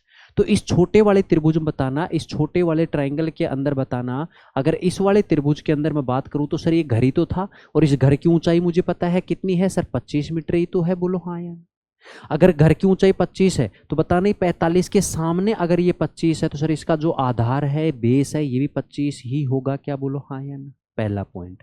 दूसरा पॉइंट सर 60 डिग्री कोण कौन सा था, आपने अभी बोला, मैंने कहा 60 डिग्री कोण तो भाई ये पूरा वाला है, ये वाला, ये पूरा का पूरा जो कोण है ये कितना डिग्री है सर, 60 डिग्री है। बताओ हाँ या ना। अब 60 डिग्री के लिए बताना, अगर ये कोण 60 है तो 60 के सामने √3 है तो आधार 1 होता है, याद आया कुछ। अगर 60 के सामने √3 है तो आधार 1 होता है। तो मुझे बताओ इस बड़े वाले त्रिभुज में, इस बड़े वाले त्रिभुज के अंदर बताना, इस पूरे के पूरे ट्रायंगल में बताना सर अगर ये 60 डिग्री एंगल है तो इसके सामने ये पूरी भुजा, अगर ये पूरी भुजा √3 है तो ये भुजा कितनी होगी सर, नीचे वाली भुजा 1 होगी, बोलो हाँ या ना। लेकिन सर यहाँ तो 1 नहीं, ऑलरेडी 25 बैठा हुआ है, यहाँ तो ऑलरेडी कौन बैठा है, 25 बैठा है। सर ये भुजा 1 रेशियो में है लेकिन 1 की जगह 25 बैठा हुआ है, यानी 1 की वैल्यू अगर 25 है तो फिर इस √3 की वैल्यू कितनी होगी, 25 √3।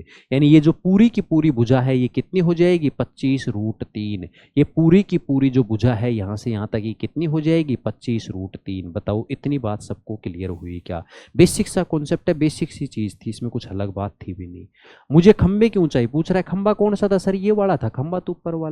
तो बताओ इसकी ऊंचाई कितनी आएगी सर, ये पूरा 25 √3 है, ये नीचे वाली भुजा 25 है तो ये वाली भुजा कितनी बचेगी सर, पूरी भुजा बोलो तो कितनी है, पूरी की पूरी भुजा है 25 √3। इसमें से हटा दो कौन सी, नीचे वाली ये भुजा, यानी घर की ऊंचाई 25 थी, इसको हटा दो तो बचेगी कौन सी, पोल की ऊंचाई। और इसमें से अगर मैं 25 कॉमन ले लूं तो अंदर आ जाएगा कितना, √3 - 1। और यही आपसे क्वेश्चन पूछा था। बताओ भाई बात समझ में आई क्या, क्लियर सबको, आसान था। नेक्स्ट आओ, निम्नलिखित आंकड़ों का माध्य ज्ञात कीजिए। माध्य मतलब सबको जोड़ के भाग देना। अब देखो सब जब संख्या बड़ी हो और गैप कम हो ना तो आप डेविएशन ले लिया करो, मतलब माध्य मान लिया करो उनमें से किसी एक संख्या को। लेकिन जब संख्या ज्यादा है, छोटी छोटी संख्या है, गैप भी काफी है, तो उस समय बस एक ही काम किया करो जो अपना बेसिक है, क्या कि भाई सबको जोड़ करके और जितनी संख्याएं उसका भाग कर दो। तो यहां जैसे मान लीजिए एग्जांपल बताता हूं मैं, जैसे संख्या हुई 61 × 89 × 69 है ना, 68, इस तरीके से 75। ये संख्या देखो पास पास है, 79 75 68 थोड़ी पास संख्या है, तो इनमें से एक को एवरेज मान के उसका डेविएशन ले लेते हैं, भाई कितना डिफरेंस क्रिएट हो रहा है उसको पूर्ति करनी होती है, नेट डेविएशन 0 बनाना होता है। तो वहां ये तरीका काम लिया करो। यहाँ सीधा सीधा ऐड करके भाग दे दो भाई। टोटल संख्या कितनी है, 3 4 4 8 और 4 12 1 13 13 और 2 15 15 और 3 2 5 20। टोटल संख्या 20 है। टोटल संख्या 20 है तो भाई साहब इन सबको जोड़ करके और उसमें 20 का भाग दे दो, वही क्या है, माध्य है, यानी एवरेज है, यानी मीन है। अब ऐड करना, ऐड करने के लिए देखो जो आसान दिखे ना उसको थोड़ा सा जल्दी सोचा करो, मतलब ऐड करने का तरीका बता रहा हूँ थोड़ा फास्ट का, कि भाई जो चीज़ें आसान दिखे, मतलब जरूरी नहीं कि 12 में 3 जोड़ो फिर 15, 15 में 18 ही जोड़ो, पहले जो कुछ दिख रहा है ना उसको जोड़ ले करो, लेकिन वो संख्या ध्यान रहनी चाहिए थोड़े से माइंड में कि हाँ ये मैंने जोड़ ली। देखो सबसे पहले मुझे बताओ 18 12 30, 17 3 20, 20 और 30 50, तो ये हुआ। फिर उसके बाद बताना 9 और 4 13 और 17 वापस 30 हुआ, 30 ये और 20 ये, 30 और 20 वापस कितना हुआ 50 हुआ। फिर उसके बाद बताना तो सर यहाँ से बताना तो 8 15 और 8 है 23, 23 और 2 25, 25 और 7 32 और 10 42, 42 तो यहाँ तक हुई है 42 और ये 3 45, 45 और 3 48, 48 और 1 49 और 1 50 और 10 60 है, 60 यहाँ तक हुई है, बोलो हाँ या ना। फिर उसके बाद बताना 60 के यहाँ तक हुई है 19 और 5 24, 24 और 6 30 और 10 40 ये हुई है, 60 और 40 100 ये है और 50 50 100 ये है, 100 और 100 कितना हुआ टोटल 200, टोटल कितना हुआ 200, 200 में 20 का भाग दे दोगे तो भाई एवरेज कितना आ जाएगा 10 आ जाएगा। यही आपसे पूछा था, बताओ भाई किसी को डाउट हो। मतलब संख्याओं को ऐड करने का बस ये है, जो आसान दिख रहे हैं सबसे पहले उसको ले लिया करो ताकि ऐड करने में आसानी हो। क्लियर सबको। नेक्स्ट जो ये कह रहे हैं इसको सिंप्लीफाई करना है, आसान सा क्वेश्चन है, सिंप्लीफाई करना है। 1764 बताना 1764 का वर्गमूल क्या होता है सर, 1764 है, 1764 का वर्गमूल तो 42 होता है। 2025 है, 2025 का वर्गमूल कितना होता है सर 45 होता है, बताओ हाँ यार। क्लियर। गुणा फिर आगे आता है 625, 625 का रूट कितना होता है सर 25 होता है, बटे में 441, 441 का रूट कितना होता है 21 होता है, माइनस यहाँ मुझे बताना 3/4 की पावर -2 है, अगर मैं इसको बदल दूंगा तो पावर प्लस की हो जाएगी, तो ये 4 ऊपर चला जाएगा तो 4 का स्क्वायर 16 होगा बटे 3 का स्क्वायर 9 होगा, बताओ हाँ या ना। देखो मैं क्या कह रहा हूँ भाई, ये 3/4 की पावर -2 है। आप मुझे बताना अगर आपको याद हो ध्यान हो तो अगर मैं कहूँ 3 की पावर -5 है तो आपको सर अगर घात पॉजिटिव बनानी है तो इसको नीचे लेके चले जाओ, घात पॉजिटिव बन जाएगी, आप यही कहते हो। तो मैं यही थोड़ा बताता हूँ यहाँ पे, मैंने कहा इसको 1 के नीचे ले जाओ, पूरे को अगर 1 के नीचे ले जाऊंगा तो ये घात है ये पॉजिटिव हो जाएगी। फिर बताना ये 3 की घात 2 हुआ और 4 की घात 2 है, तो ये ऐसे बन गया एक तरह से 1 बटे ये 3 का स्क्वायर बटे 4 का स्क्वायर ऐसे बन गया। अभी 4 का स्क्वायर भाग में ये कहाँ चला जाएगा सर, ये ऊपर चला जाएगा 4 का स्क्वायर, और यही तो होता है 4/3 का स्क्वायर बन गया पूरे का, और यही तो बात मैं कह रहा हूँ। आप डायरेक्ट देखो अब इसको सर 3/4 था और यहाँ 4/3 हो गया, लेकिन सर जो पावर है वो उसका चिन्ह बदल गया, नेगेटिव थी ना तो पॉजिटिव हो गई, बात समझ में आई। तो यही मैं कह रहा हूँ ये 3/4 की पावर -2 है ना, तो क्या मैं इसको लिख दूं 4/3 की पावर 2, बोलो हाँ यार, पावर पॉजिटिव बन गई ना, 3/4 को बदल दो बस, इतना सा है। पहले मैंने कई बार ये डायरेक्ट बताया, डायरेक्ट याद भी होना चाहिए। अब बताओ 4 का स्क्वायर कितना हुआ 16, नीचे 3 का स्क्वायर 9, आसान सा है, बता दो कितना सा आएगा, कैलकुलेट कर दूं, बोले कर दो सर, 5 पंजू 25, 5 9 45 और 21 से 2 बार कट जाएगा, ये 9 है। ऊपर बना 10/9 -16/9, 10/9 में से 16/9 घटा दो, कितना बचेगा -6/9, और -6/9 को 3 से काट दोगे तो -2/3 बनेगा, यही आपसे पूछा था, आसान था। नेक्स्ट आ जाओ।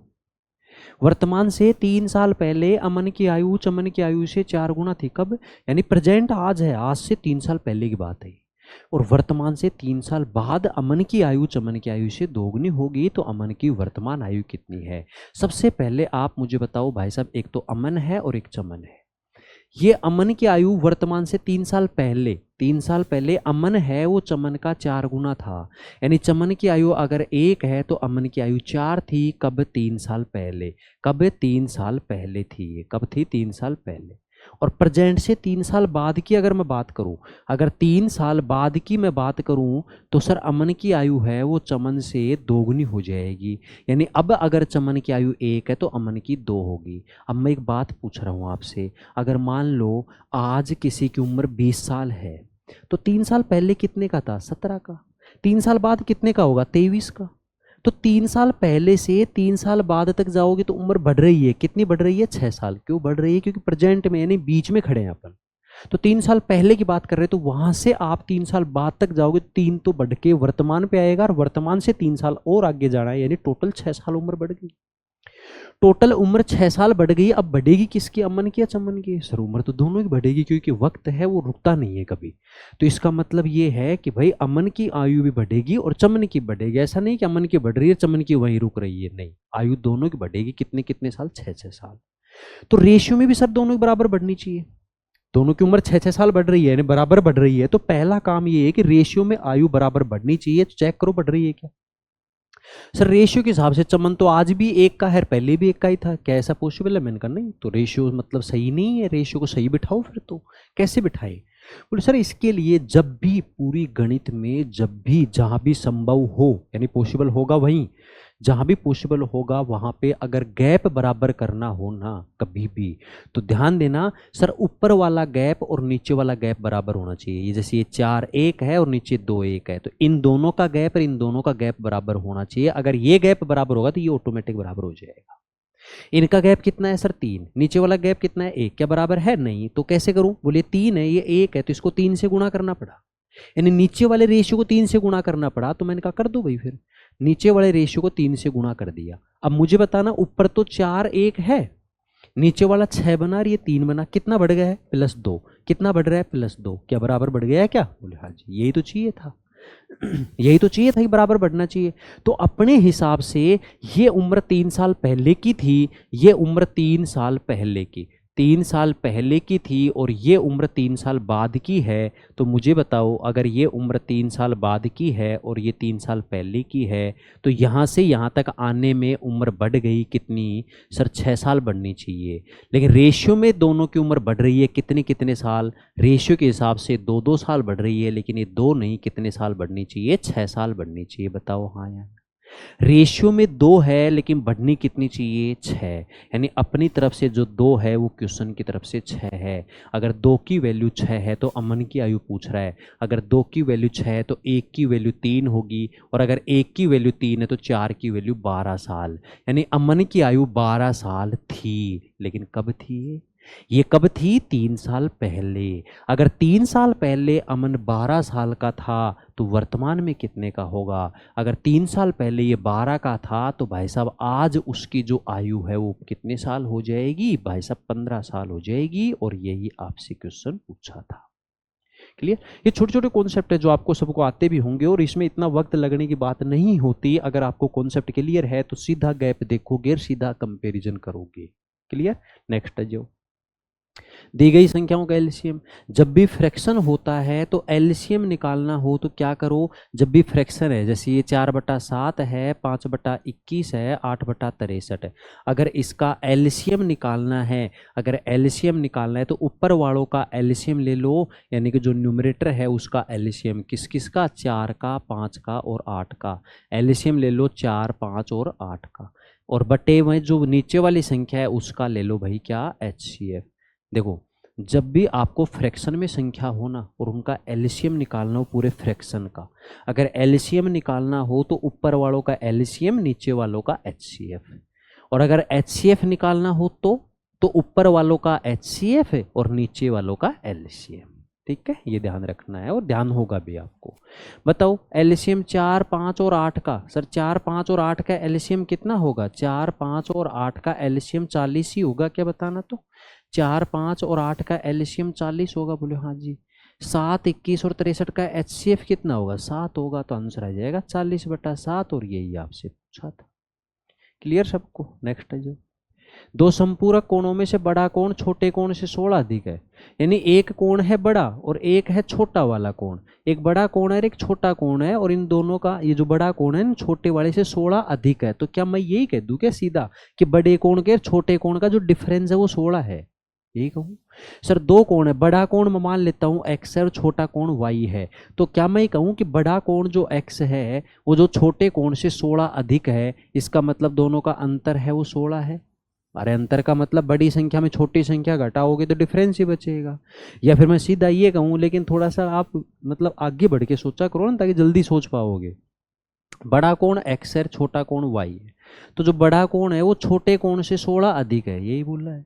तो मुझे बताओ y को इधर लेके आऊंगा तो यही तो बना ना, और यही बात मैं यहाँ डायरेक्ट लिख रहा हूँ कि भाई अगर बड़ा कोण छोटे से 16 अधिक है यानी उन दोनों का अंतर कितना है? 16 है।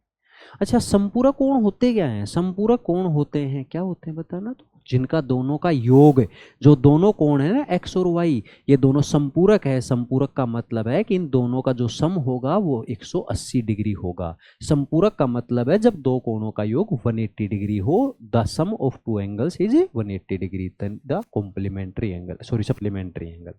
और एक होता है पूरक कोण यानी कॉम्प्लीमेंट्री, उसका होता है जब दो कोणों का योग 90 डिग्री हो। यानी पूरक कोण वो होते हैं जिनमें योग कितना डिग्री होता है, 90 डिग्री, और संपूरक कोण वो होते हैं जिनमें योग कितना डिग्री हो, 180 डिग्री। ठीक है, अब मुझे पूछ क्या रहा है, छोटा कोण। छोटा कोण कौन सा है, वाई वाला।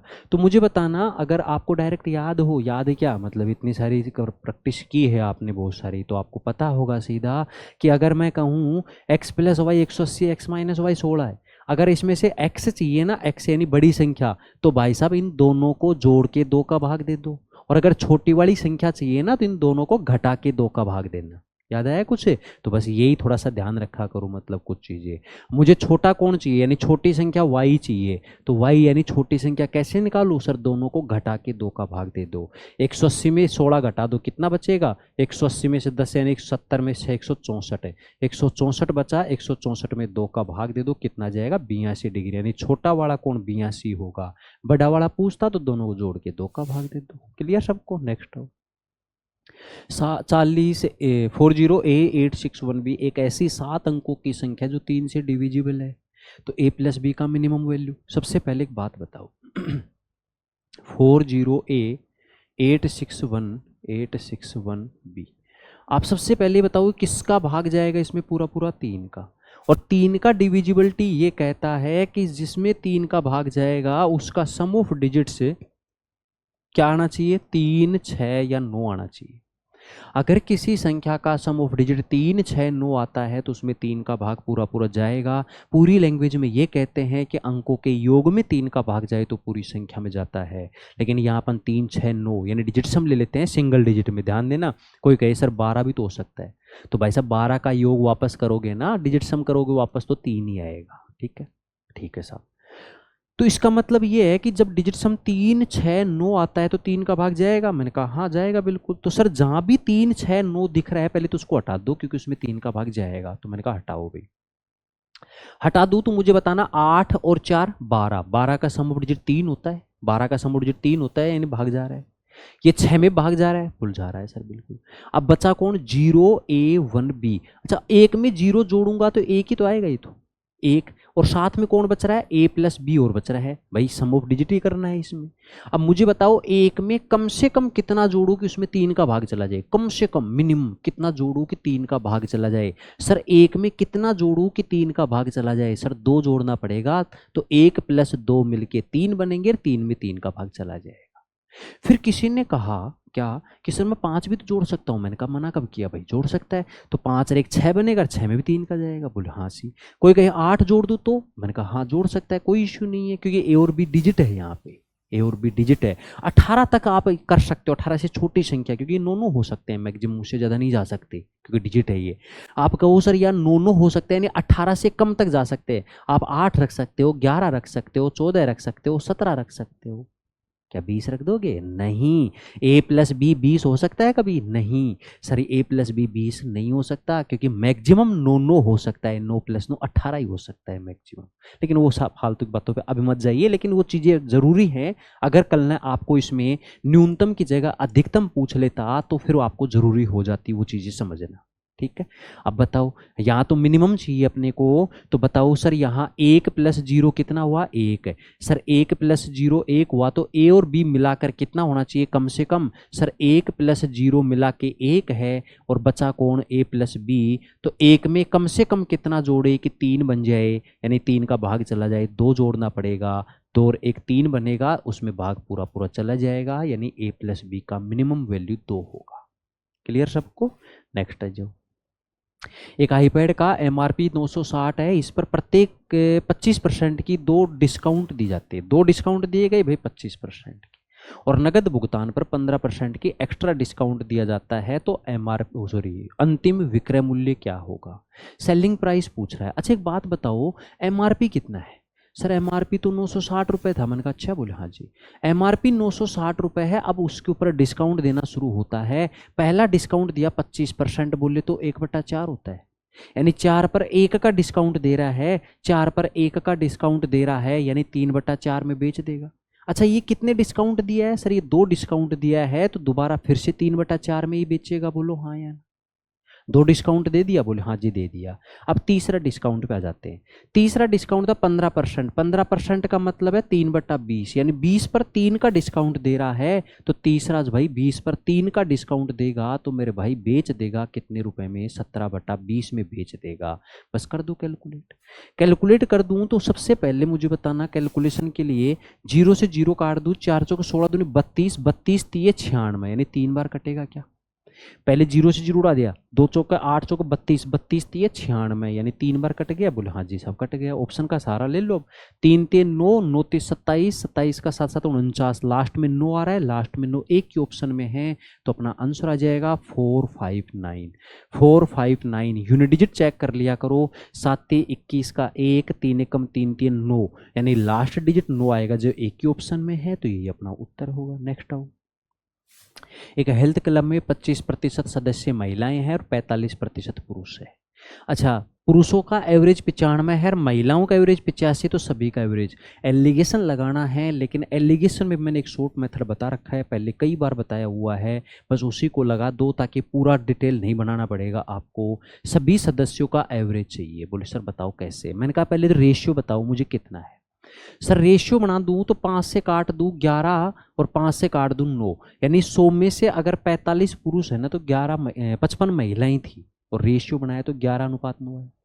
अब इनमें से सर पुरुषों का एवरेज 95 है और महिलाओं का एवरेज 85, तो मैंने हमेशा ये बोला है कम वैल्यू लिया करो। कम वैल्यू इसलिए लेना ताकि उसमें जोड़ना पड़ता है, ज्यादा वैल्यू लोग घटाना पड़ेगा, तो कम वाली वैल्यू उठाया करो। सर इनमें से 95 और 85 में से कम वाला कौन सा है? सर कम वाला 85 है। अगर कम वाला लेते हो ना तो आपको हमेशा यहाँ प्लस ही करना पड़ेगा। अगर कोई कहे 95 लूँ तो मैंने कहा ले ले, लेकिन बस माइनस करना पड़ेगा वो, और कोई फर्क नहीं है। इनमें से कम वाला लिया। अब कम वाला कौन सा लिया? 85 वाला लिया। 85 कौन था? महिलाएं। अब ध्यान देना यहाँ महिलाओं की लिया है तो यहाँ रेशियो लेना है पुरुषों का, और पुरुष का रेशियो है 9। पुरुष का रेशियो है 9, कितने में से? 11 और 9 टोटल 20 में से। कितने में से? 20 में से। और गुणा कर दो भाई साहब इन दोनों का डिफरेंस, और इन दोनों का डिफरेंस कितना है? सर 10 है। ये लो भाई 10 डिफरेंस कर दूं। 0 से 0, 9 में 2 का भाग दिया 4.5, 85 में 4.5 जोड़ दो, कितना जाएगा भाई साहब? ये 89.5 है। कितना जाएगा? 89.5। और यही आपसे क्वेश्चन पूछा था। मैं थोड़ा और बताता हूँ। देखो मेल है और फीमेल। मेल जो है पुरुष है उनका एवरेज है 95, फीमेल का 85। ये अपने को ओवरऑल एवरेज चाहिए। अच्छा मेल का रेशियो क्या था? 5 से काटा था 9 और ये 11, तो मेल अगर 9 है तो फीमेल 11। अब आप मुझे बताओ कि ये वैल्यू कैसे निकालते हो? बस ये वैल्यू जो निकालते हो, जो तरीका आप लगाते हो वही मैंने लगाया, बस इसको बिना बनाए हुए, बस इतना फर्क है और कोई फर्क नहीं है। आप बताओ ये जो वैल्यू होगी 85 से ज़्यादा होगी 95 से कम। 95 से कम होगी इसलिए माइनस करना पड़ेगा, 85 से ज़्यादा होगी इसलिए 85 में जोड़ना पड़ेगा। इसीलिए मैंने बोला 85 में जोड़ना पड़ेगा, 95 में माइनस करना पड़ेगा। सर ये 95 और 85 का जो गैप है ना 10, इस 10 को बांटना होता है 9:11 में। सर ये टोटल 20 हो रहा है, लेकिन 20 की बजाय ये 10 ही बांटना है, यानी आधा ही बांटना है। तो 9 का आधा 4.5 होगा और 11 का आधा 5.5 होगा, यानी अगर 10 होगा यहाँ पे तो ये 5.5 और ये 4.5। अब ये जो वैल्यू है 85 से ज़्यादा होगी 4.5, 4.5 ज़्यादा होगी तो 89.5, और ये 95 से कम होगी, कितनी कम? 5.5। तो 95 में से 5.5 कम कर दो तो भी 89 आएगा, कोई फर्क नहीं पड़ेगा। बस फर्क इतना सा है लिखने का, ताकि ये पूरा लिखना ना पड़े, उससे बचा जा सके, इसलिए मैंने ये बात बोल ली है डायरेक्टली। क्लियर है सबको? नेक्स्ट है जो सिंप्लीफाई करना है। 5x को x से गुणा करो। सर 5x स्क्वायर डायरेक्ट ही करो ना। सर ये 5x स्क्वायर हुआ और ये 7x स्क्वायर, 7x स्क्वायर में 5x स्क्वायर जोड़ दो तो कितना आ जाएगा? 12x square. फिर उसके बाद में x वाला टर्म, ये x को -5 से गुणा करोगे तो माइनस का 5x आएगा और कहीं x आएगा नहीं। फिर उसके बाद 7 को -2 से गुणा करोगे तो माइनस का कितना हुआ? 14 है, और प्लस का ये 15 है। 15 में से 14 घटा दो तो प्लस का 1 बच जाएगा, और यही आपसे पूछा था। मतलब इसमें पूरे पेपर में 5-7 क्वेश्चन ही है, 5-7 भी क्या ही बोले, 2-4 क्वेश्चन है जो थोड़े अच्छे लेवल के हैं, बाकी मतलब आसान थे। नेक्स्ट आओ। एक ट्रेन 180 किलोमीटर की 3 समान दूरियों को क्रमशः 45, 60 और 90 की स्पीड से तय करती है। तीनों दूरियों को तय करने में कितना समय? अच्छा, टोटल टाइम पूछ रहा है। अब ये आसान सा है, एक बात बताओ, अगर 180 किलोमीटर की 3 दूरियां हैं, पहली दूरी है ये भी 180 किलोमीटर है, दूसरी भी 180 है, तीसरी भी 180 है, यही तो है। पहली बार स्पीड है 45 किलोमीटर पर आवर, दूसरी बार 60 की स्पीड है, तीसरी बार 90। आप मुझे बताओ, शुरुआत में 180 किलोमीटर 45 की स्पीड से जा रहा है, यानी 1 घंटे में 45 किलोमीटर जा रहा है, तो 180 किलोमीटर अगर जानने में कितने घंटे लग गए सर? 4 घंटे। फिर 180 किलोमीटर 60 की स्पीड से जाएगा, कितने घंटे लग गए सर? 3 घंटे। 180 किलोमीटर 90 की स्पीड से जाएगा, कितने घंटे लग गए? 2 घंटे। टोटल टाइम पूछ रहा है, टोटल टाइम कितने लग गए? 4 3 7 और 2 9 घंटे, और यही आपसे पूछा था। बताओ किसी को डाउट हो? अगर एवरेज स्पीड पूछ लेता कि बताओ एवरेज स्पीड कितनी है, तो फिर अपना थोड़ा सा और आगे बढ़ जाते एवरेज स्पीड के लिए कि टोटल डिस्टेंस कितनी होती? 180 180 180, यानी टोटल 3 बार कवर किया तो टोटल दूरी कवर होती 540। और बट्टे में सर टोटल टाइम कितना लग रहा है? 9, तो इसकी एवरेज स्पीड आ जाती है 60 किलोमीटर पर आवर। लेकिन यहाँ क्वेश्चन में एवरेज स्पीड नहीं पूछा, अगर पूछता तो ऐसा होता। क्लियर सबको? नेक्स्ट आओ। रोहित नामक नमक पंसारी ग्रोसर मिक्स 2 वेराइटी जो अच्छा, ये पंसारी को क्रमशः इतने इतने रुपए वाले 2 प्रकार के बेसन को किस अनुपात में मिलाना चाहिए ताकि मिश्रण का मूल्य हो जाए? आसान है। सबसे पहला वाला जो है उसकी कीमत कितनी है? 130 रुपये पर केजी। दूसरा वाला है उसकी कीमत कितनी है? 150 रुपये पर केजी। वो इन दोनों को मिला देता है, और भाई साहब मिला देता है तो जो मिक्सर बनेगा उसकी कीमत हो जाती है 145.50। तो पूछ रहा है बताओ किस अनुपात में मिलाया, तो भाई बता दो, रेशियो बना दो, कितना आएगा, एलिगेशन लगा दूं। सर 130 से 145.5 तक जाओगे तो गैप कितना हुआ? 15.5 का। इधर 145.5 से 150 तक जाना है, गैप कितना हुआ सर? 4.5 का गैप ये हो गया। बताओ। हाँ यार, रेशियो पूछ रहा है तो काट दो भाई। 5 से काट देता हूँ, 5 में 45, 31 पंजी 155, यानी 9:31 आ जाएगा। यही आपसे पूछा था, आसान था। नेक्स्ट आओ। अल्फा बीटा 15/22 है, beta gamma 12-13, alpha beta gamma बच्चों जैसा क्वेश्चन है। सर दोनों जगह कॉमन कौन है? बीटा कॉमन है, अल्फा या गामा? सर बीटा कॉमन है। बीटा देखो यहाँ भी है और यहाँ भी है, तो बस कुछ नहीं करना, बीटा को दोनों जगह सेम करना है। जो कॉमन होता है ये बड़े बड़े रेशियो में ये बात काम आती है, जो बात मैं बोल रहा हूँ वो बड़े बड़े रेशियो में काम आती है। हालांकि ये तो क्वेश्चन ऐसा है जो ऑप्शन देख के आप टिक लगा दोगे सीधा, यानी 12 × 15 180 का आधा 90, 90 में तो ये ऑप्शन खत्म हो जाएगा। उसके बाद 12 × 22 करोगे तो ये 90 का मतलब हुआ, यहाँ पर 2 से काटा ना तो 2 से 6, 6 22 6 132, यानी दूसरा 132 आएगा, तो ये 2 ऑप्शन ये खत्म हो गई, ये अपना आंसर आ जाएगा। बात समझ में आ रही है? लेकिन वही है ना कि ये छोटा सा क्वेश्चन है, लेकिन ये जो बात मैं बोल रहा हूँ ना, ये बड़ी बात बोल रहा हूँ। क्या कि दोनों जगह जो कॉमन होता है वो हमेशा बराबर होना चाहिए, चाहे कितना ही बड़ा रेशियो क्यों ना हो। सर दोनों जगह बीटा बराबर होना चाहिए, तो देखो बीटा यहाँ कितना है 12 और यहाँ कितना है 22, क्या बराबर है? सर यहाँ 22 है, यहाँ 12 है, क्या बराबर है? नहीं है, तो बराबर कर दो। कैसे? ये 22 है और ये 12 है। बोले हाँ जी है तो सही। तो मैंने कहा इसको तो कर दो 6 से गुणा और इसको कर दो 11 से गुणा। बताओ हाँ या ना? 12 × 11 132 और 22 से 132 हो जाएगा बराबर। कोई कहे सर मैं इसको 12 से इसको 22 से करूँ तो भी कोई दिक्कत नहीं है, कर देना। क्लियर? तो मैंने कहा अगर ये 6 से गुणा है तो ये रेशियो भी 6 से होगा, और ये 11 से गुणा है तो ये भी 11 से गुणा होगा। बस कर दो भाई।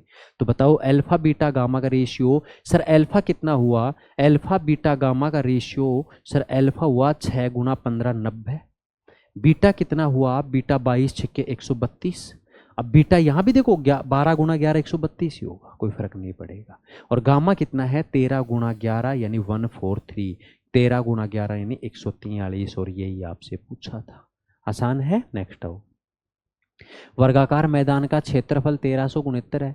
अगर वर्गाकार मैदान है तो इसकी भुजा अगर ए है, अगर भुजा ए है तो क्षेत्रफल होता है भुजा स्क्वायर, और ये जो क्षेत्रफल है वो दे रखा है 1369। बताओ हाँ या ना? बोले हाँ जी सर, यही दे रखा है। बोले हाँ जी। आप मुझे बताओ 1369 स्क्वायर हटाऊं, रूट लगेगा? बिल्कुल लगेगा। और रूट कितना होगा सर? 37 रूट हो जाएगा 1369 का। 1369 का रूट 37। मुझे पूछ रहा है पेरीमीटर, परिमाप। तो वर्ग का जो पेरीमीटर होता है, पेरीमीटर यानी परिमाप होता है, वो होता है 4 गुना भुजा, और भुजा आई है 37, 4 7 28, लास्ट में 8 आ रहा है यानी 148। 148 इसका परिमाप होगा, यही आपसे पूछा था। नेक्स्ट आओ। 9900 रुपए को 3 व्यक्तियों ए बी सी के बीच बांटना है। ए और सी का हिस्सा 4:18। अच्छा, इसको अगर मैं 2 से काटूं तो 2:9 हो जाएगा क्या? बोलो हाँ यार, 2:9। अच्छा, बी का हिस्सा है जो ए और सी के कुल हिस्से का 50% है। ए और सी के कुल हिस्से का कितना परसेंट है सर? 50%। देखो ए और सी का कितना है पहले तो ये बता दो। ए और सी जो है उसका ए का हिस्सा 4 है और सी का हिस्सा 18 है। अब मुझे पूछ रहा है जो बी का हिस्सा है, चलो भाई बी का हिस्सा और ले लो।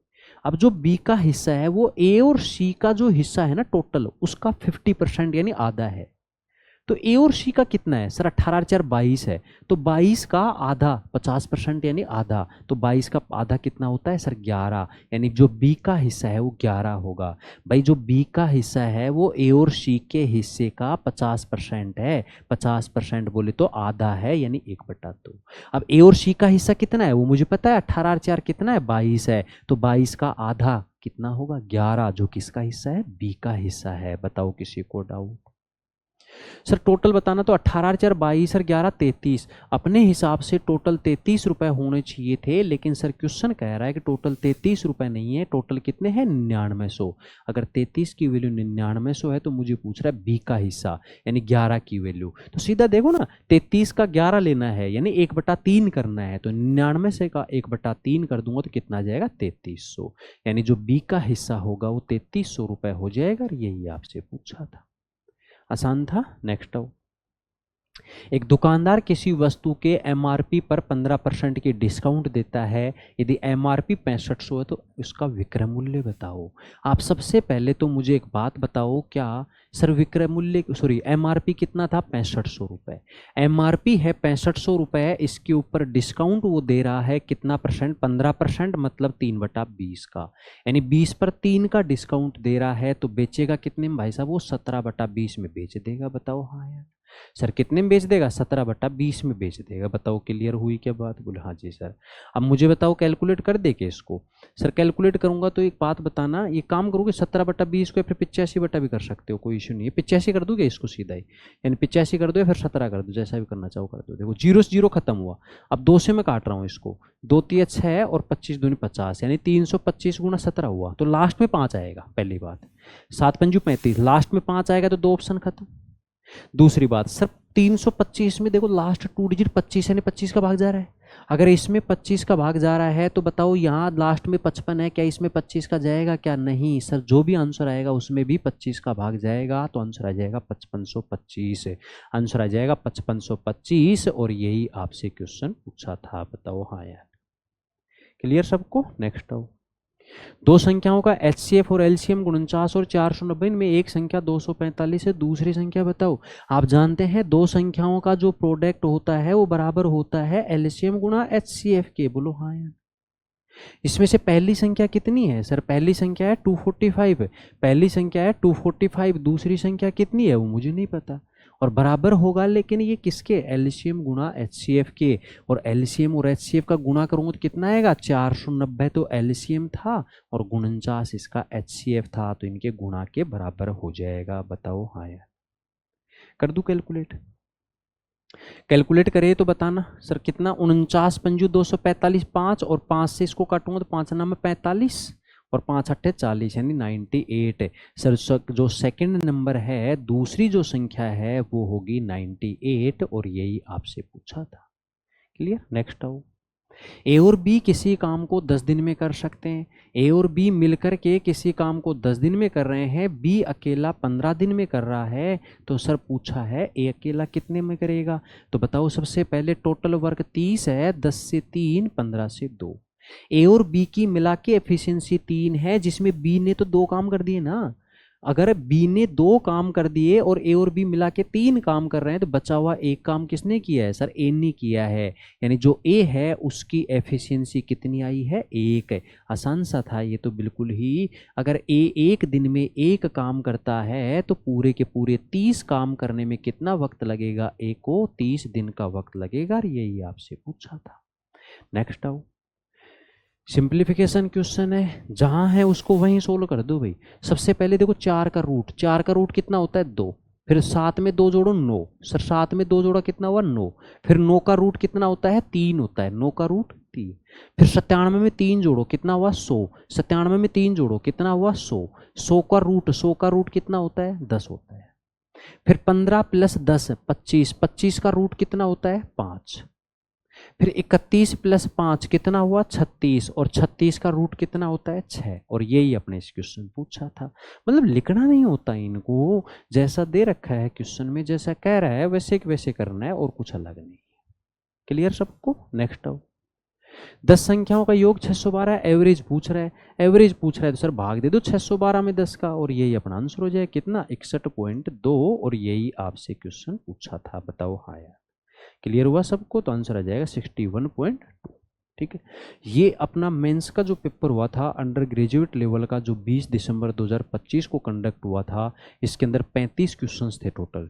आपने देखा शुरुआत में क्वेश्चन अच्छे मिलेंगे, बाद में धीरे धीरे हल्के क्वेश्चन मिलेंगे, यानी सिस्टमेटिक उस तरीके से हार्ड टू इजी। मतलब शुरुआत में कुछ क्वेश्चन थे जो अच्छे थे, बाकी आगे वाले क्वेश्चन बेहद इजी हैं। आगे आने वाले एग्जाम के हिसाब से शुरुआत के क्वेश्चंस आपको जरूर देखने हैं, लास्ट वाले आप खुद कर लोगे। अगर शुरुआत के आपने प्रैक्टिस किए हैं तो लास्ट में कोई दिक्कत भी नहीं होगी। और अभी आगे और एग्जाम्स होंगे जैसे रेलवे वाले, तो अभी एनटीपीसी का जो अंडर ग्रेजुएट का प्री का जो पेपर हुआ था, उसके बाद में ग्रेजुएट लेवल का जो प्री का पेपर हुआ था, उनके भी सॉल्यूशन डिस्कस करेंगे। उसके अलावा अभी एसएससी का भी एग्जाम हाल ही में कंडक्ट होने वाले हैं, कैलेंडर भी जारी हो चुका है, तो उसके भी जैसे जीडी वगैरह के जो पेपर हुए थे पहले 2025 में, उनको भी अपन अब डिस्कस करेंगे। यानी अब अपन कंटिन्यू क्लासेज करेंगे, एक तरह से कमबैक हुआ है पूरे तरीके से। ठीक है, तो आप इसको सोल्व करिए। ये था अपना इसका लास्ट क्वेश्चन नंबर 35। ठीक है।